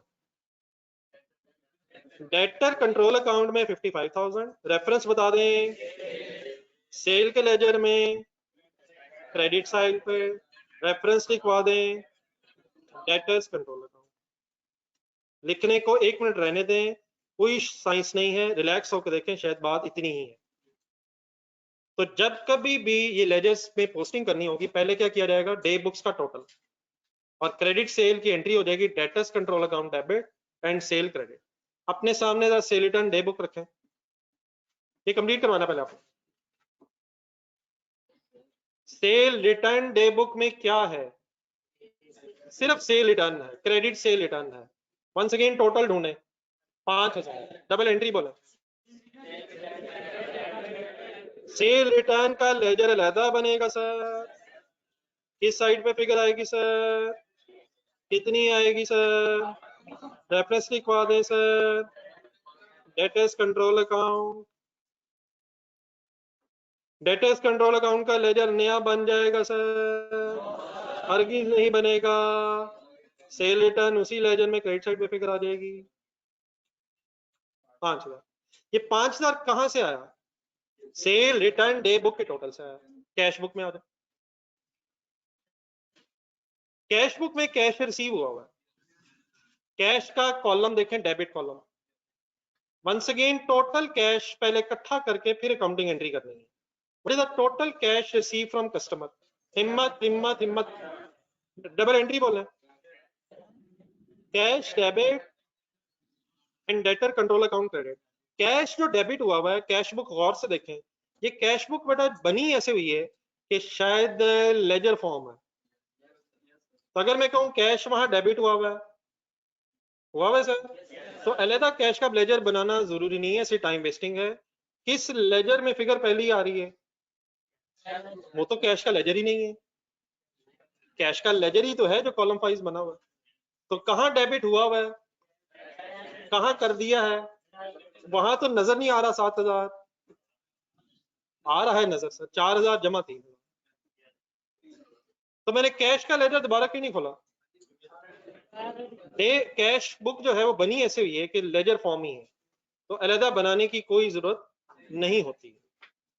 बैंक कॉलम में आ जाए, बैंक कॉलम में इस वक्त फिगर 1 है, कितनी है? अगर एक से ज्यादा होती कस्टमर से रिलेटेड तो क्या उनको भी सम करते हैं? क्या एंट्री कर लेंगे? क्या बैंक का लेजर ऑलरेडी बना हुआ है? और क्या डेटर कंट्रोल अकाउंट में 6,000 आएगा? मैंने तो कहा था टोटल आएगा। क्या ये एक ही ट्रांजैक्शन फिलहाल टोटल है? अगर एक से ज्यादा होती तो प्लस कर लेते। डिस्काउंट अलाउड का कॉलम देखें, अगर होता तो डिस्काउंट अलाउड की एंट्री बता देते आप मुझे, क्या बता देते सर? तो अगर है नहीं तो बस यही पोस्ट है जो मैंने आपके सामने कर दी है। आई रिक्वेस्ट, जो किया है मुझे करवाया है वो बोल के खुद से करें। जी सर, आने दे सर, मैं इधर ही खड़ा हूँ। कस्टमर से आया है लेकिन क्या एडवांस आया है या जाने दे यार। क्या कस्टमर की पैसे लाइबिलिटी है सर? चांस तो दे, क्रेडिट हुए हैं तो क्या पैसे लाइबिलिटी है, इसलिए तो क्रेडिट हुए हैं। क्या 3,000 से रिसीवेबल कम हुआ है? क्या 3,000 से रिसीवेबल कम हुआ है तो क्रेडिट हुआ है। और क्या 4,000 से लाइबिलिटी बढ़ी है, वो भी क्रेडिट हुई है। बाकी जो आप कहने लगे हैं वो मैंने बताना है। दोनों सही हुए हैं वैसे, वो रिसीवेबल कम हुआ है, वो लाइबिलिटी बढ़ी है। रिसीवेबल कम हो या लाइबिलिटी बढ़े, क्रेडिट होती है। मैंने customers, debtor account customers account, इसे एडवांस मिल गया है, तभी कर लेते हैं वो बात।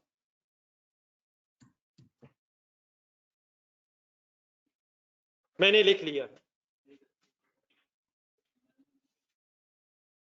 ये ऑनलाइन स्टूडेंट्स साथ साथ चले बेटा।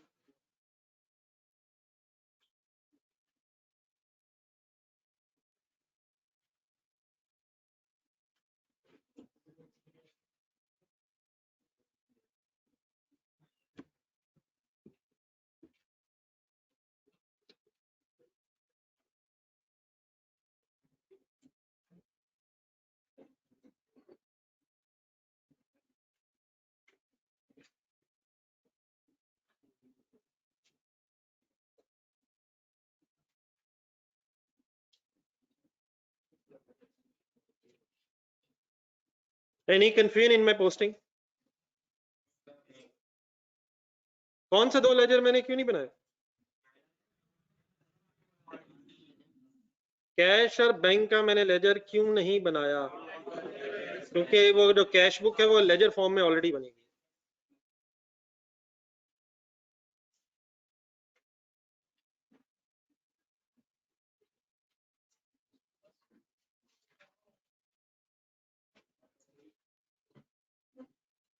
भाई कुछ कहना चाह रहा है, आप सुन नहीं रहे उसकी बात।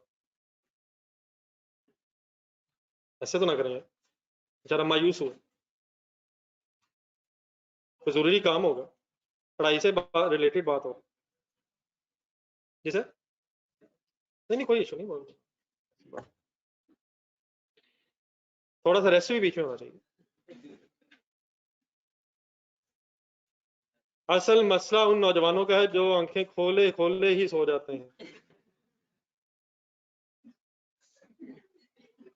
अनफॉर्चुनेटली ये मेजोरिटी है।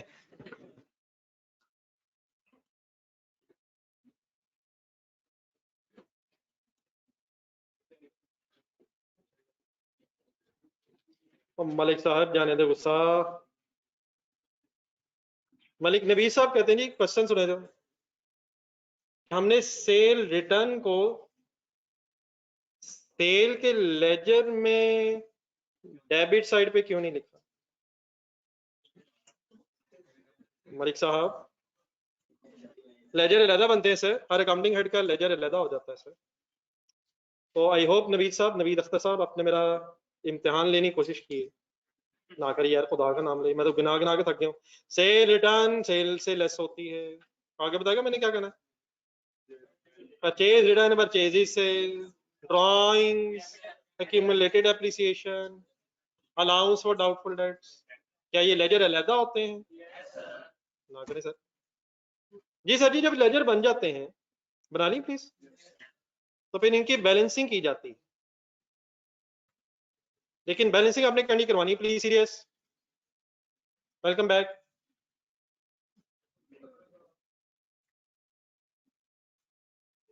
डेटर्स कंट्रोल अकाउंट की जो बैलेंसिंग इस वक्त है, ये इंशाल्लाह बात पूरी एंजॉय कर सकते हैं। कंसंट्रेशन रिक्वायर्ड है।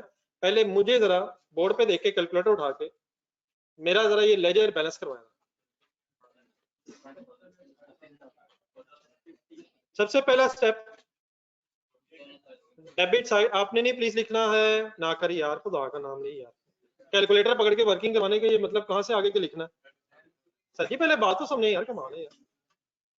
Please, what is the old story of balancing the ledgers? Debit side, credit side पे कितना लिखूं? डिफरेंस है 37,000 है। सीडी बैलेंस है, डेबिट बैलेंस है, 37,000 बनता है। क्या ये सही है? सेल्स द बुक में आने वाला, एक मिनट, सेल्स द बुक में आना।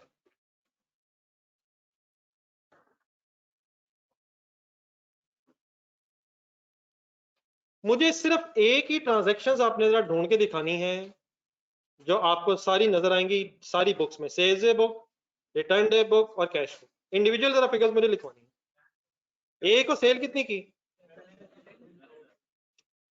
ए से रिटर्न्स कितनी हुई, प्लस कर दूं, माइनस, कैश कितना मिला, प्लस माइनस, बोल दें यार क्या हो गया यार, फाइनल आंसर 5,000 क्या आ गया, रिसीवेबल आ गया। ये कैसे आ गए, प्लस माइनस करके आ गए। बी करवाएं, 15,000, any returns, any return, any check receive, 6,000, 9,000 है गया। क्या ये 9,000 रिसीवेबल है? बिल्कुल ठीक है, अल्हम्दुलिल्लाह। D sir, C sir, 5,000, any return sir, any receive sir, is equal to sir 5,000 का 5,000 रिसीवेबल है। D sir, sale sir, sale sir 25,000, sale sir, sale sir 25 ही रहनी, सेल रिटर्न सर 3,000। ये प्लस माइनस समझ आ रहा प्लीज? कैश बुक में जाए, any receipt sir, receivable sir 22,000, receivable तो नहीं है, ई भी है, उससे कोई रिसीवेबल तो नहीं है। कैलकुलेटर उठाए, ये वर्किंग ठीक है please, working working working working working working working working जाने से इनका सम करें, कितना बना सर, 41 बन रहा होगा, साथ वाले ने बोला 41 बन गया है। मेरा डेटर कंट्रोल अकाउंट देखें, मैंने तो कहा था डेटर्स कंट्रोल अकाउंट सारे कस्टमर्स का लेजर है, तो वहां तो 37,000 रिसीवेबल आ रहा है, बनता 41 है। क्या मसला हुआ है? कैश बुक देखें, 4,000 ढूंढे, ई से जो एडवांस आया था क्या वो लायबिलिटी है, क्या वो लायबिलिटी है? 37,000 को अकाउंटेंट बन के गौर से देखें, क्या इस 37,000 में 41,000 का रिसीवेबल और 4,000 की लायबिलिटी नेट ऑफ हो गई है?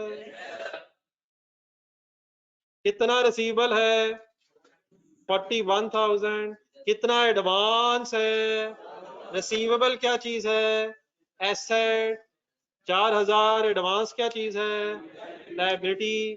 क्या किसी से रिसीवेबल, किसी के एडवांस से नेट होना चाहिए?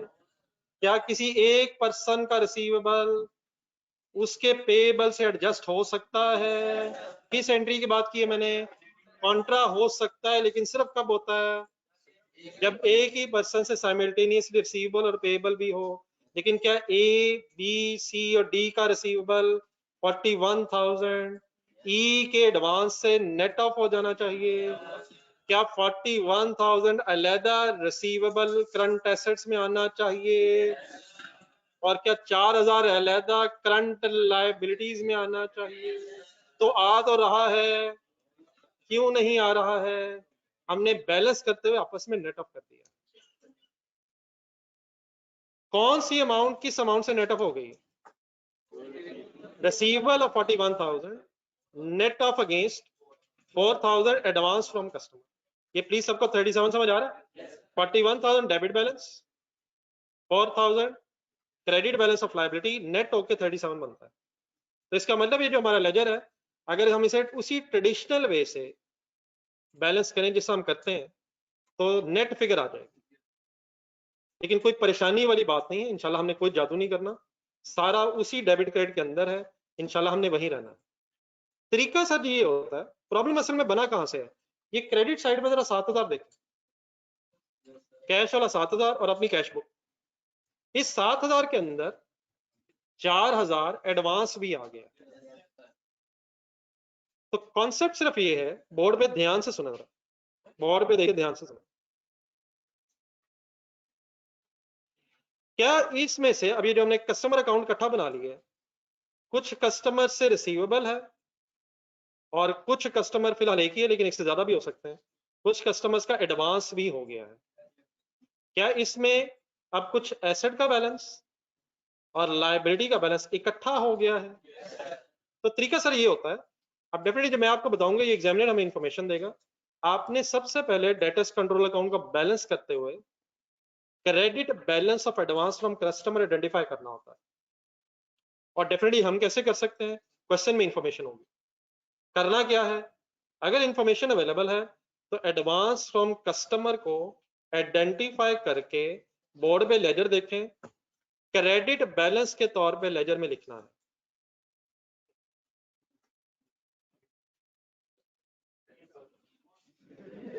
क्या 4,000 एडवांस फ्रॉम कस्टमर है?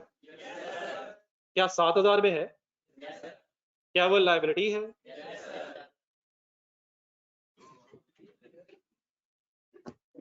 क्या 4,000 एडवांस फ्रॉम कस्टमर लायबिलिटी है? क्यों है? पैसे ले लिए हैं, चीजें देनी है। क्या लायबिलिटीज के क्रेडिट बैलेंसेस होते हैं?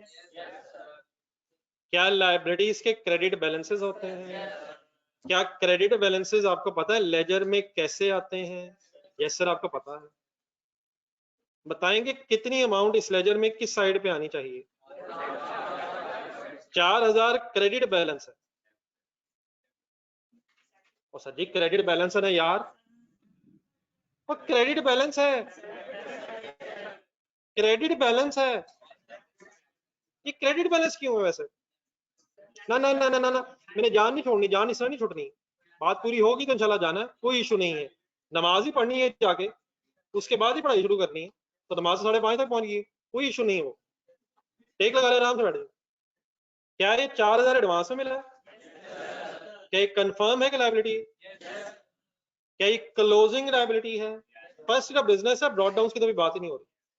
तो क्या ये 4,000 credit balance, closing credit balance debit side पे लिखूं या क्रेडिट साइड पे? Any confusion? तो हम क्या किया करेंगे, डेटर्स कंट्रोल अकाउंट असल मसला क्या हुआ है, ये सारे कस्टमर्स का इकट्ठा लेजर है। हो सकता है इसमें से कुछ कस्टमर्स का बैलेंस डेबिट हो, विच मींस रिसीवेबल, और कुछ कस्टमर्स का बैलेंस एडवांस हो जाए बिकॉज हमने पैसे पहले पकड़ लिए। तो बैलेंस करने का तरीका क्या है कि इसमें से पहले क्रेडिट बैलेंस आइडेंटिफाई करके अकॉर्डिंगली प्लेस कर लें। हमें कैसे पता चलेगा? इंशाल्लाह हमें क्वेश्चन में इंफॉर्मेशन होगी। यहाँ तक बात ठीक है मेरी? जब ये मैंने काम कर दिया है तब जरा दोबारा कैलकुलेटर पकड़। ये मेरी 4000 की प्रेजेंटेशन सबको समझ आ गई है? ये क्या है जिसे मैंने कहाँ लिख दिया है? ये क्लोजिंग क्रेडिट बैलेंस है जिसे मैंने डेबिट साइड पे लिख दिया है। क्या मैंने कोई पुराने रूल की वायलेशन की है? नहीं की है। ये मेरे पे इल्जाम है, पहले इस इल्जाम को खत्म कर लेते हैं। मैंने क्या वायलेशन की है? हाँ, मैं कुछ नई बातें आज कर रहा हूँ। मैंने एक पहली बात क्या की थी कि वो कैश बैंक का लेजर एक इकट्ठी टीम में हो गया। क्या वो कोई डेबिट क्रेडिट रूल की वायलेशन थी? प्रेजेंटेशन थी? क्या यहाँ मैंने कोई नया कॉन्सेप्ट शुरू कर दिया है? हाँ, मैंने नए तरीके से कुछ बातें की हैं। तरीका नया क्या था? टोटल्स उठाएं। लेकिन जब आप टोटल उठाएंगे तो उसमें प्रॉब्लम क्या हो जाएगा? कुछ कस्टमर्स के पैसे सेल के बाद हुए होंगे रिसीव, और कुछ के पैसे पहले भी रिसीव हो सकते हैं। तो उस प्रॉब्लम को with in the boundaries of accounting रह के हम कैसे रिजॉल्व कर लेंगे कि क्रेडिट बैलेंस आइडेंटिफाई कर लेंगे। डेबिट बैलेंस नहीं, क्रेडिट बैलेंस। उसके बाद क्या करेंगे? कैलकुलेटर पे जीरो ढूंढ के दबा देंगे और दोबारा लेजर बैलेंस करना शुरू करेंगे। नहीं 41 नहीं, मुझे वही बताना है जैसे हम करते हैं। मैं कोई नई चीज में इंटरेस्टेड नहीं हूँ। मैं पहले किस साइड पे कितना लिखूं, अब मैं कितना अपोजिट साइड पे लिखूं, अब मुझे सीडी बता दो। क्या अब वो सीडी आ गया जो आना चाहिए था? तो ये कैसे सही आया करेगा? अगर आप क्रेडिट बैलेंस आइडेंटिफाई नहीं किया करेंगे तो फिर ये नेट ऑफ हो जाएगा। तो ये नेट ऑफ क्यों नहीं होना चाहिए? किसी को पता है नेट ऑफ क्यों नहीं होना चाहिए? बैलेंसेस आपस में नेट ऑफ सिर्फ तब होना चाहिए जब सेम पर्सन से रिसीवेबल, सेम पर्सन को पेएबल हो, एक ही पर्सन से रिसीवेबल। डेबिट और क्रेडिट बैलेंसेस तो कॉन्ट्रा किए जा सकते हैं, लेकिन किसी का रिसीवेबल, किसी का एडवांस हरगिज आपस में नेट ऑफ नहीं होना चाहिए। मेरी आखिरी बात सुने, स्टेटमेंट ऑफ फाइनेंशियल पोजीशन में लाए, वो क्या होती है? वही वाली यार, वही वाली। करंट एसेट्स में बनाए, करंट एसेट्स सबसे पहले आता है स्टॉक, आगे आते हैं ट्रेड रिसीवर्स या डेटर्स, उसके सामने होगा 41,000। और अगर इस 41,000 रुपए को डाउट है, इस पे डाउट होगा तो अलाउंस इसमें से लेस होगा। क्या जब पैसे आने हैं उन पे डाउट होगा? क्या जब पैसे आ गए हैं उस पे डाउट होगा? तो इस 4,000 के पैसों पे कोई डाउट नहीं होगा, ये आ गए हैं। अब उसे हमारे पे डाउट हो सकता है। हमें डाउट किस पे हो सकता है? 41 पे। तो अगर अलाउंस बनाएंगे तो 41 लेस अलाउंस जो भी बनाया आपने, इस 4,000 का क्या करेंगे? करंट लायबिलिटीज जहन में लाएं। करंट लायबिलिटीज की बार बार बोली जा रहा हूँ, हो सकता है नॉन करंट लायबिलिटी हो। ये करंट नॉन करंट होता क्या है? Next 1 year, after 1 year normal situation यही रहेगी कि एडवांस पकड़ के इंशाल्लाह अगले साल में चीजें दे देंगे। लेकिन अगर पता चल जाए अगले साल बाद देनी है तो फिर ये नॉन करंट लायबिलिटी भी हो सकती है। Why 41,000 should be presented separately from this 4,000? Because 41,000 is the asset receivable from A, B, C, D respectively, and 4,000 should be presented in liabilities because it is a separate person, E जिससे advance आया हुआ। इसे net of क्यों नहीं होना चाहिए? किसी और का एडवांस है, किसी और का रिसीवेबल। ठीक है सर, अब काइंडली बैलेंस कर। ये मेरी बात में अब अगर यहाँ तक कंफ्यूजन है कि आगे नहीं, आगे मैंने थोड़ी सी बात और करनी, यहाँ तक मेरे किसी वर्ड में कोई कंफ्यूजन, ऑनलाइन स्टूडेंट्स भी कर ली और आप हजरात भी। सीडी कैसे है? 2 सीडी आगे कोई इशू नहीं है। क्या ये 2 तरह के कस्टमर्स हैं? तो ऐसे तो होना है, फिर ऐसे कामों में ऐसे तो फिर होना जैसे ब्रैकेट में ना करें सर। नई चीज है, इंशाल्लाह कल आप मुझे बता देंगे कि इस सीडी का मतलब रिसीवेबल है, उसका मतलब एडवांस है। चले आज हम बच्चे हैं तो लिख लेते हैं। ये 41,000 क्या रिफ्लेक्ट कर रहा है? ये कह रहा है रिसीवेबल फ्रॉम कस्टमर्स, और वो 4,000 क्या रिफ्लेक्ट कर रहा है? एडवांस। आगे आगे नहीं, पेड बाय रहने चले, from customer, advance paid from customer, जरा अजीब हो जाएगा। Advance from customer, advance received from customer. अपने एंगल से जरा बात करना, उसको रहने दे, उसने पे किया, हमने रिसीव किया। Advance received from customer receivable from customer, जिन हजरात से पैसे लेने हैं उनका बैलेंस रिसीवेबल एसेट है, जिन हजरात से एडवांस में पैसे लिए हुए हैं उन हजरात से एक्स्ट्रा पैसे अर्नड इनकम है, which is our liability. Any confusion? कोई ऐसी बात जो साथ वाले से पूछने वाली रहेगी? जी सॉरी सर, परचेज अभी होने लगी सर, ना करें सर अभी कैश परचेज की परचेज डेबिट कैश बुक में आ जाएगी, आएगी क्यों नहीं आएगा सर? क्या सारी ट्रांजैक्शंस आएंगी? सारी आएंगी, जो बच जाएंगी नहीं आ सकेंगी वो जनरल तो आएंगी सर, ना ऐसे परेशान। क्या वो आएगी, वो ट्रांजैक्शन आएगी, वो वाली आएगी, सब आ जाएंगी आहिस्ता आहिस्ता आहिस्ता आहिस्ता सब कुछ आता है।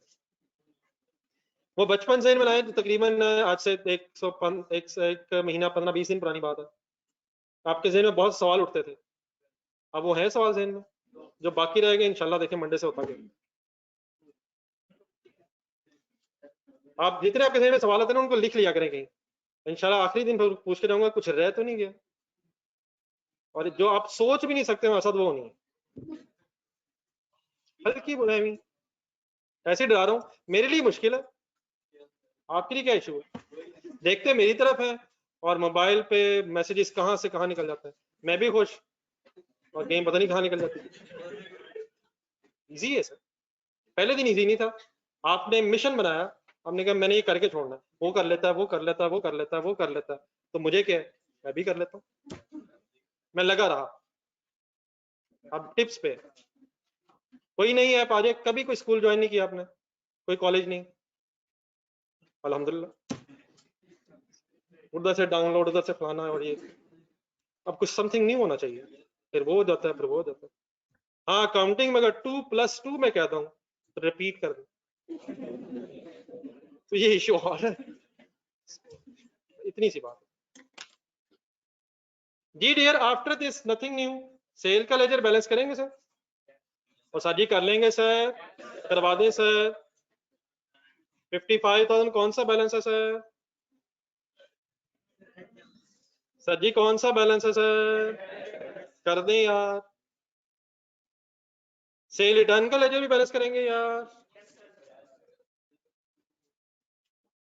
और बेटा उसे कर लेगा वो इंशाल्लाह, कुछ नहीं, कोई मसला नहीं, वो कर लेगा इंशाल्लाह। ई अपनी बुक्स में हमारे लिए क्या करेगा, इंशाल्लाह कर लेते हैं, हम ई बन जाते हैं अभी ना करें यार। Cell return balance balance balance, कौन सा बैलेंस? क्या डेटर कंट्रोल अकाउंट में 2 बैलेंसेस हो सकते हैं? कब हो सकते हैं, बोल दे पता है आपको? जब रिसीवेबल्स के साथ साथ एडवांस फ्रॉम कस्टमर की भी स्टोरी स्टार्ट हो जाए। मैंने आपके सामने क्या बनाया और बैलेंस कर दिया? लेजर्स बनाए और बैलेंस कर दिया। क्या लेजर बनाने के बाद ट्रायल बनता है सर? हो जाए सर, आज हो ही जाए ट्रायल बैलेंस सर।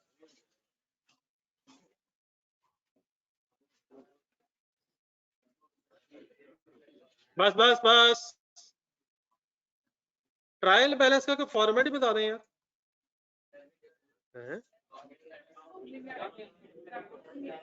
वो वाला रहने, कोई वाला बता दें जो मैंने बताया था यार। Accounting heads, debit and credit column, date भी तो होती है, कोई डेट नहीं होती, जब पीरियड एंड हो गया उस वक्त बन रहा होता, कोई नई साइंस ना लड़ा दीजिएगा। ट्रायल बैलेंस में डेबिट और क्रेडिट बैलेंसेस आते हैं, तो बस हेडिंग लिख ली आपने, अब लेजर सामने रखना है। पहला लेजर कौन सा नजर आता है? Debtors control account. Debtors control account में तो बैलेंसेस ही 2 हैं, तो कोई इशू नहीं है। डेबिट बैलेंस बता दें 45,000। डेबिट बैलेंसेस कौन सा कॉलम? Debit column. और क्रेडिट बैलेंस कौन सा कॉलम? एक ही हेड के सामने दो बैलेंसेस यार, डेबिट कॉलम क्रेडिट कॉलम, ये भी हो सकता है। ये सोचा था आपने, तो ये कुछ भी नहीं है जो आपने नहीं सोचा था, तो इंशाल्लाह ये भी हो सकता है और वो भी हो जाना, उसको छोड़ दें, पहले आगे चलो। सेल्स का लिखा है, sale sale sale sale 55,000 sale done. कितना किधर?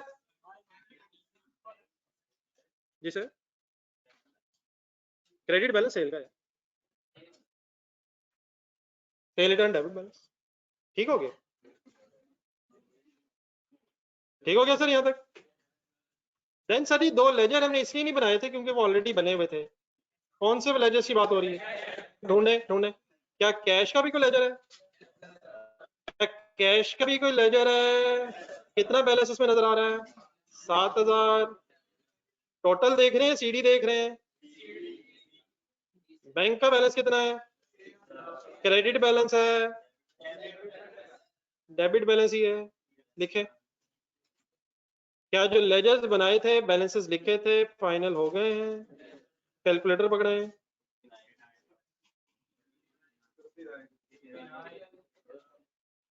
ये बड़ा ऑनलाइन स्टूडेंट्स से बैलेंसेस देखें सारे। ये 7,000 और 5,000 कहां से आया? 7,000 और 6,000 कहां से आया? कैश बुक जो हमने लेजर्स नहीं बनाए क्योंकि ऑलरेडी बने हुए थे कॉलम वाइज। ये उठाएं सर कैलकुलेटर।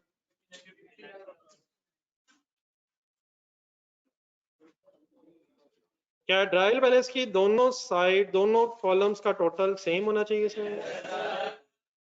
जब भी कभी ऐसे हो जाए, अल्हम्दुलिल्लाह के अलावा बनता कुछ नहीं है, क्योंकि अकेले ये कभी कभी ही होता है, लेकिन फौरन अल्हम्दुलिल्लाह के बाद बिस्मिल्लाह बनता है।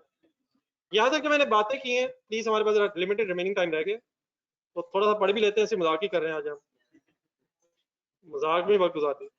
ये ऑनलाइन स्टूडेंट सर मैं पूछ लूँ कोई कंफ्यूजन नहीं बड़ा? आप लोग क्लियर है सर? कोई कंफ्यूजन फाइनली रह गई हो? यकीनन सर जी, जिंदगी नई चीजों का सीखने का काम है। आसान चीजें आपको वैसे भी पसंद नहीं है, मैंने शायद पहले भी आपको कहा है, अगर आपको आसान चीजें पसंद होती तो आपको बीए कर रहे होते। आपको भी चैलेंजेस पसंद है, इसीलिए आप बीए की जगह एक लफ्ज बदला बस आपने। तो चैलेंजेस पसंद है, हालांकि आपको लोगों ने बड़ा डराया, आपने कहा ये पढ़ता नहीं है इसलिए डरा रहा। मैंने क्योंकि पढ़ना है तो इश्यू कोई नहीं है। बड़े लोगों ने समझाने की कोशिश की होगी, लेकिन आपने उन्हें गौर से देखा होगा, ठीक है नहीं पढ़ता होगा, वरना इसमें क्या मुश्किल है? तो कोई ऐसी बात नहीं, मिले होंगे सर, बड़ों ने समझाया भी होगा, लेकिन आपने कहा यार एक बात है, जिंदगी को इस्लामी कुछ चैलेंज होना चाहिए। जी सर जी, यहाँ तक जो ट्रायल बैलेंस तक हम पहुंचे हैं, भाई गिरने लगा आस्ते आस्ते, मैं कहा रोक लूं जरा। सेल डे बुक बनाई जल्दी से रिवाइज, सेल डे बुक बनाई, सेल रिटर्न डे बुक बनाई, कैश बुक बनाई, टोटल्स की बेस पे लेजर्स बना ली और उसका सीडी निकाल के ट्रायल बना। This is summary of story. लेकिन ट्रायल बैलेंस गौर से देखें, ट्रायल बैलेंस का ये जो डेटर्स कंट्रोल अकाउंट का 41,000 है, ये तो बता रहा है कि टोटल रिसीवेबल ये है 4,000, ये बता रहा है टोटल एडवांस ये है, लेकिन sometimes it is quite possible कि इसमें भी एक से ज्यादा लोग इसमें मौजूद हो 4,000 के बैलेंस में। क्या हो सकता है एक से ज्यादा का एडवांस हो? अब आपको क्या फाइनली ये भी पता होना चाहिए कि इंडिविजुअल कस्टमर से रिलेटेड रिसीवेबल्स कितने हैं, पता होना चाहिए सर। तो एक तरीका तो ये था कि प्लस माइनस कर लें, कर लिया था सर, लेकिन प्लस माइनस कोई अकाउंटिंग का तरीका नहीं। तो एक और अकाउंटेंट एक और रजिस्टर ले लेगा और क्या करेगा, इंडिविजुअल कस्टमर्स के लेजर्स बनाएगा। एक और अकाउंटेंट आ गया, तो आप कौन से अकाउंटेंट होंगे? आप इन सब अकाउंटेंट्स के हेड होंगे। तो आपको पता तो हो वो क्या कर रहा है, वो क्या कर रहा है। तो ये वाला क्या कर रहा होगा, हेडिंग लिखेगा, इंडिविजुअल कस्टमर्स अकाउंट बना रहा होगा। जो शख्स इंडिविजुअल कस्टमर अकाउंट बना रहा होगा वो कैसे बनाता है आपको तो पता हो, तो क्या कर रहा होगा मैं बताता हूँ। हेडिंग लिखें, इंडिविजुअल कस्टमर अकाउंट्स।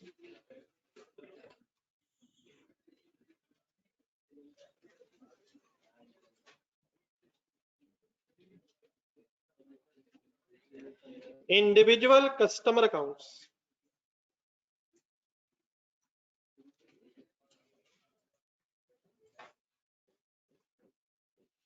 और इनको सब्सिडी लेजर्स भी बोला जाता है। सब्सिडरी लेजर्स सिंपली मींस अलग-अलग एडिशनल लेजर्स, कस्टमर्स के अलग-अलग लेजर्स, सिर्फ एक टर्म है सब्सिडी लेजर्स। अगर कभी लफ्ज आ रहे हैं सब्सिडी लेजर तो what does it means? Individual customer accounts, individual customer ledgers.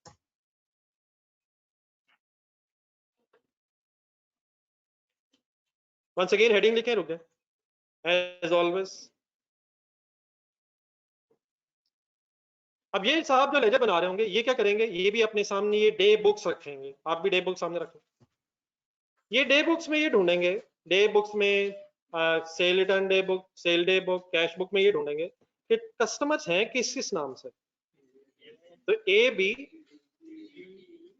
B C D और क्या ई कस्टमर भी है। तो ये कितने लेजर बना लिया करेंगे साहब? जितने इंडिविजुअल कस्टमर हुआ करेंगे ना, ऐसे साथ साथ बनाया करें। बनाना बेटा कोई इशू नहीं होता, बात छोटी सी होती है, शायद समझ लेना। चलो बात पूरी कर लूं मैं, इतनी टीएं खुल गई।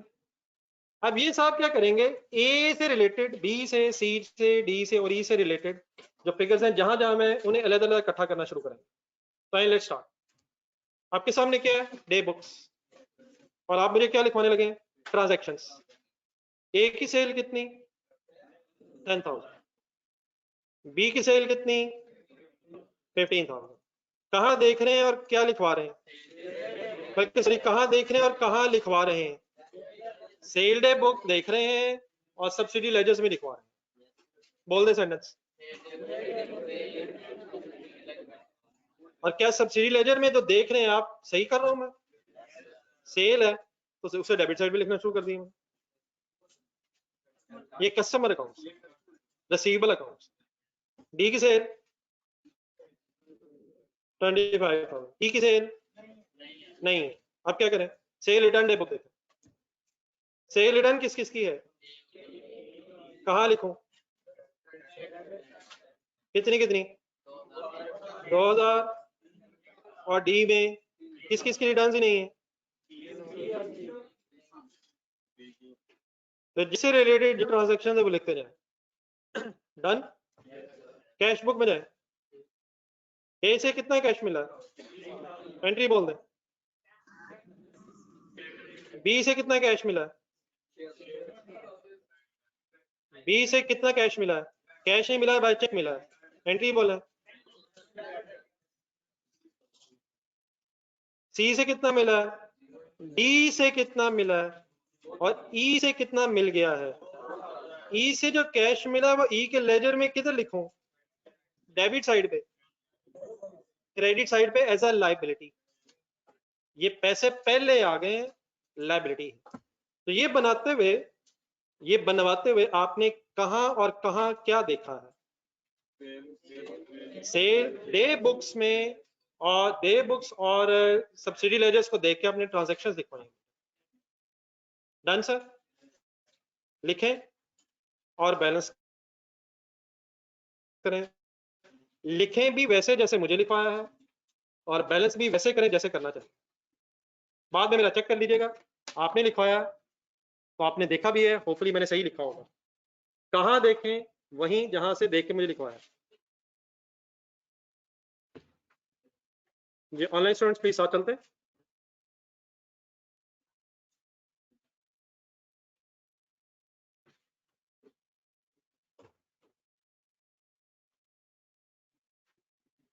कोई कंफ्यूजन तो नहीं मेरी किसी बात में?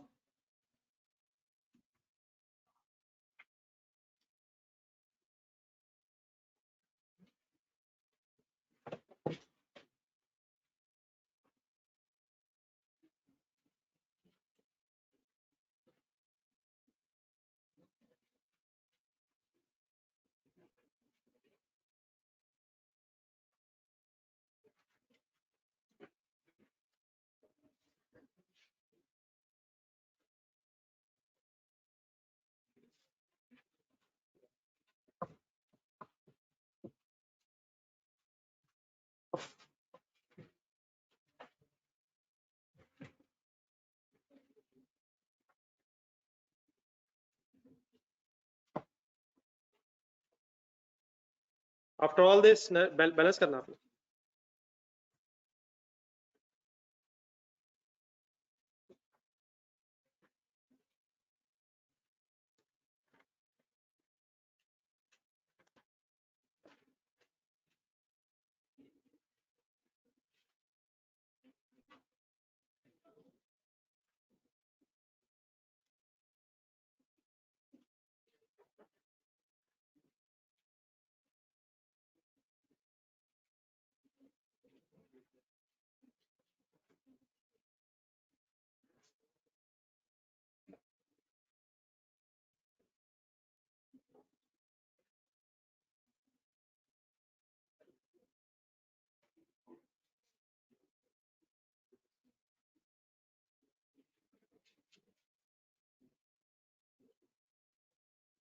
नहीं बेटा, सिर्फ कस्टमर्स के बैलेंसेस का पता होना चाहिए आपको सिर्फ कस्टमर्स के इंडिविजुअल बैलेंस से कंसर्न होगा।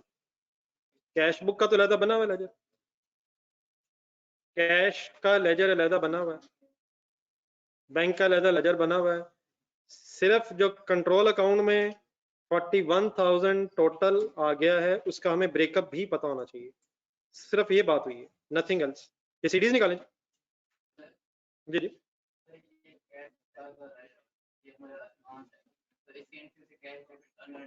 तो सर वो ही है ई, लेकिन earn and income credit from ई ऊपर नाम लिखा था, कस्टमर अकाउंट है सर, इंडिविजुअल कस्टमर अकाउंट है। क्या ई भी कोई कस्टमर है? लेकिन हुआ सिर्फ क्या है, उसने चीजें पहले लेने के बजाय कैश पहले दे दी। लेनी उसने चीजें हैं, पैसे पहले दे दिए, कस्टमर है सर। सर जी सीडी निकालें सर, कितने कितने सीडी आ रहे हैं? कर ले, वाइंड अप कर ले, कर लिए? चले मैं कर लूँ 1 minute.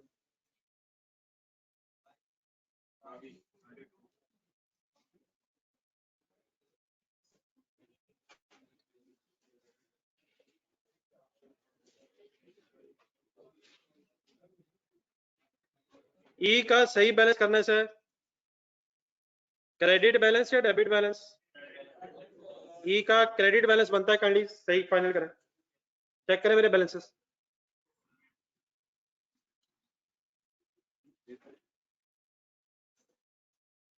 What is the only objective of these separate ledgers? What is the only objective of these separate ledgers of A, B, C, D? To find out the individual receivables and advance if any. Total तो पता चल गया है, लेकिन अलग अलग भी पता क्यों चलना चाहिए, चलना चाहिए वैसे किससे कितने कितने लेने हैं, क्या ये भी पता होना चाहिए। तो इसके लिए क्या होगा, सब्सिडी लेजर्स बनाएंगे और टोटल्स की बेस पे कंट्रोल अकाउंट बन जाएगा। बात खत्म नहीं हो सकी, लेकिन टाइम क्योंकि खत्म हो गया है तो बाकी बात कल यहीं से दोबारा शुरू करेंगे। आप हजरात ने कर अब ये लिया है सर, 1 मिनट जरा बैठिएगा जरा, आपने जो कर लिया मैं जरा बता दूं कि आपने अज्यूम कर लिया है कि हमारी क्लास का टाइम स्टार्टिंग बदल चुका है। जुम्मे वाले दिन अब अगर 3 बजे टाइम था तो हम 3:15 पहुंचेंगे, और नॉर्मली अब अगर हम 2:45 क्लास स्टार्ट होती थी 2:45 पे, तो 3 से पहले तो मुश्किल है। तो बेटा कोई मसला नहीं, नीचे अगर 2 मिनट अगर खड़ा होना पड़ जाए कुछ नहीं होता, हर टाइम के बाद ही 15 मिनट हमने लेट आना है, ये चीजें अफोर्डेबल नहीं है। एग्जाम में अगर पेपर का स्टार्टिंग टाइम 9 o'clock हुआ तो 10 बजे तक पहुंच जाएंगे। ये आदतें इतनी खराब हो जाती हैं कि वहां भी टाइम पे पहुंचना एक सरप्राइजिंग न्यूज सी हो जाती है, क्या 9 बजे का मतलब 9 बजे? तो प्लीज टाइम पे आया करें। What is the time of the class? Sunday की मसरूफियत नहीं आजकल, जो मैंने कहा है मैंने सही कहा है, सही आवाज आई है मेरी? तो इस पे कल फर्दर बहस करेंगे।